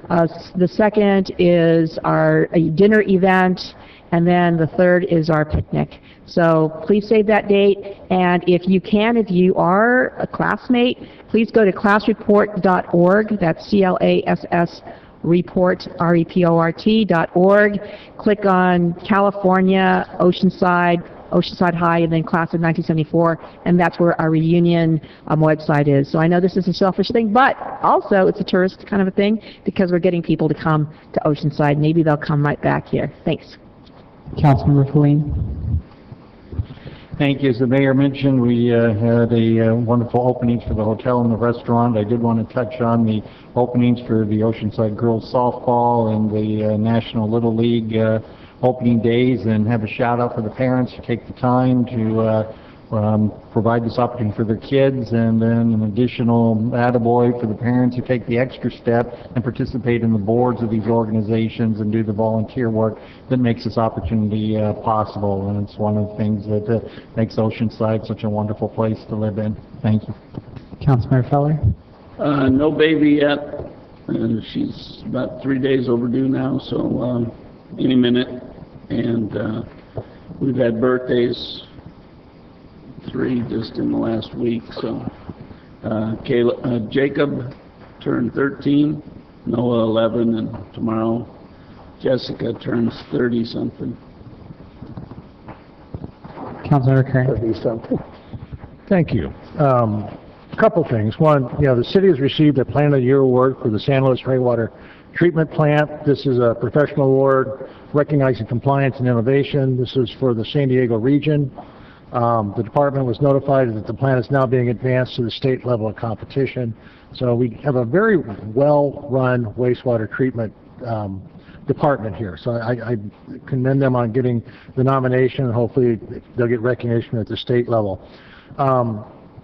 As the mayor mentioned earlier, I'm on the San Diego County Water Authority. We had an emergency meeting last week about the drought. We are still just implementing voluntary drought management procedures. There was some discussion about mandatory, but one of the things that people have to understand, the ratepayers in San Diego County have spent $2 billion over the last 20 years to ensure reliability. So the idea that, forcing them into mandatory right now after they paid all this money to guarantee a reliable water source, and 45% of our water comes from Colorado. So at the present time, we don't feel that mandatory restrictions are necessary. But voluntary restrictions, we're encouraging everybody there, and Carrie Dale, our Water Utilities Director, is encouraging that too. The idea we're still in, best practices, trying to conserve water, those type of things. Attended the annual Friends of the Oceanside Public Library membership meeting. Last year, the Friends of the Oceanside Public Library raised $118,000 that they gave to the library. Half of that money, about $60,000, went to buy new books, which is actually about 1/3 of the library's budget for new book purchases. So they're a very important part of the library. And which brings me to, this Saturday is the book sale. So I want everybody to come down and buy as many books as possible, because that's fewer books that I have to pack up and move. So the more that you buy, the less I have to do. So I encourage everybody to come down, 10 o'clock Saturday morning, over on Pierview Way, 602 Pierview, at the right next to the Code Enforcement Office, and to do that. Jimmy already mentioned the Dashiell Hammett Big Read. Also attended the Oceanside National Little League, and I got to recognize Councilmember Jack Feller, who got the special jacket. All his support for the Oceanside National Little League over the years, that they felt that Jack deserved a jacket. My feeling was that half the kids in the league are related to him. I think that's why he got it. But I think, he's the one that sits out there in those cold, windy nights watching kids play Little League, and I think he deserved the jacket. So with that, I have no other comments. That is all. Thank you. With that, if I may, a moment of silence for Ms. Milano. And she has really been an aspect and something to do with the city of Oceanside for a long time. I saw her every year at Christmas time in the San Luis Rey Mobile Home Park, and she was a delight. Anyhow, with that, a moment of silence for her. Thank you very much.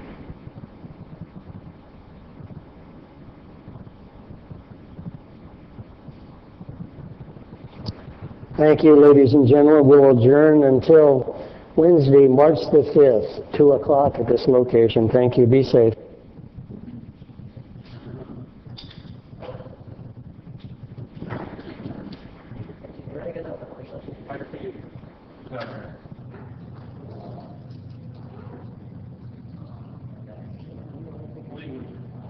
Oh, is that it? I'm just gonna.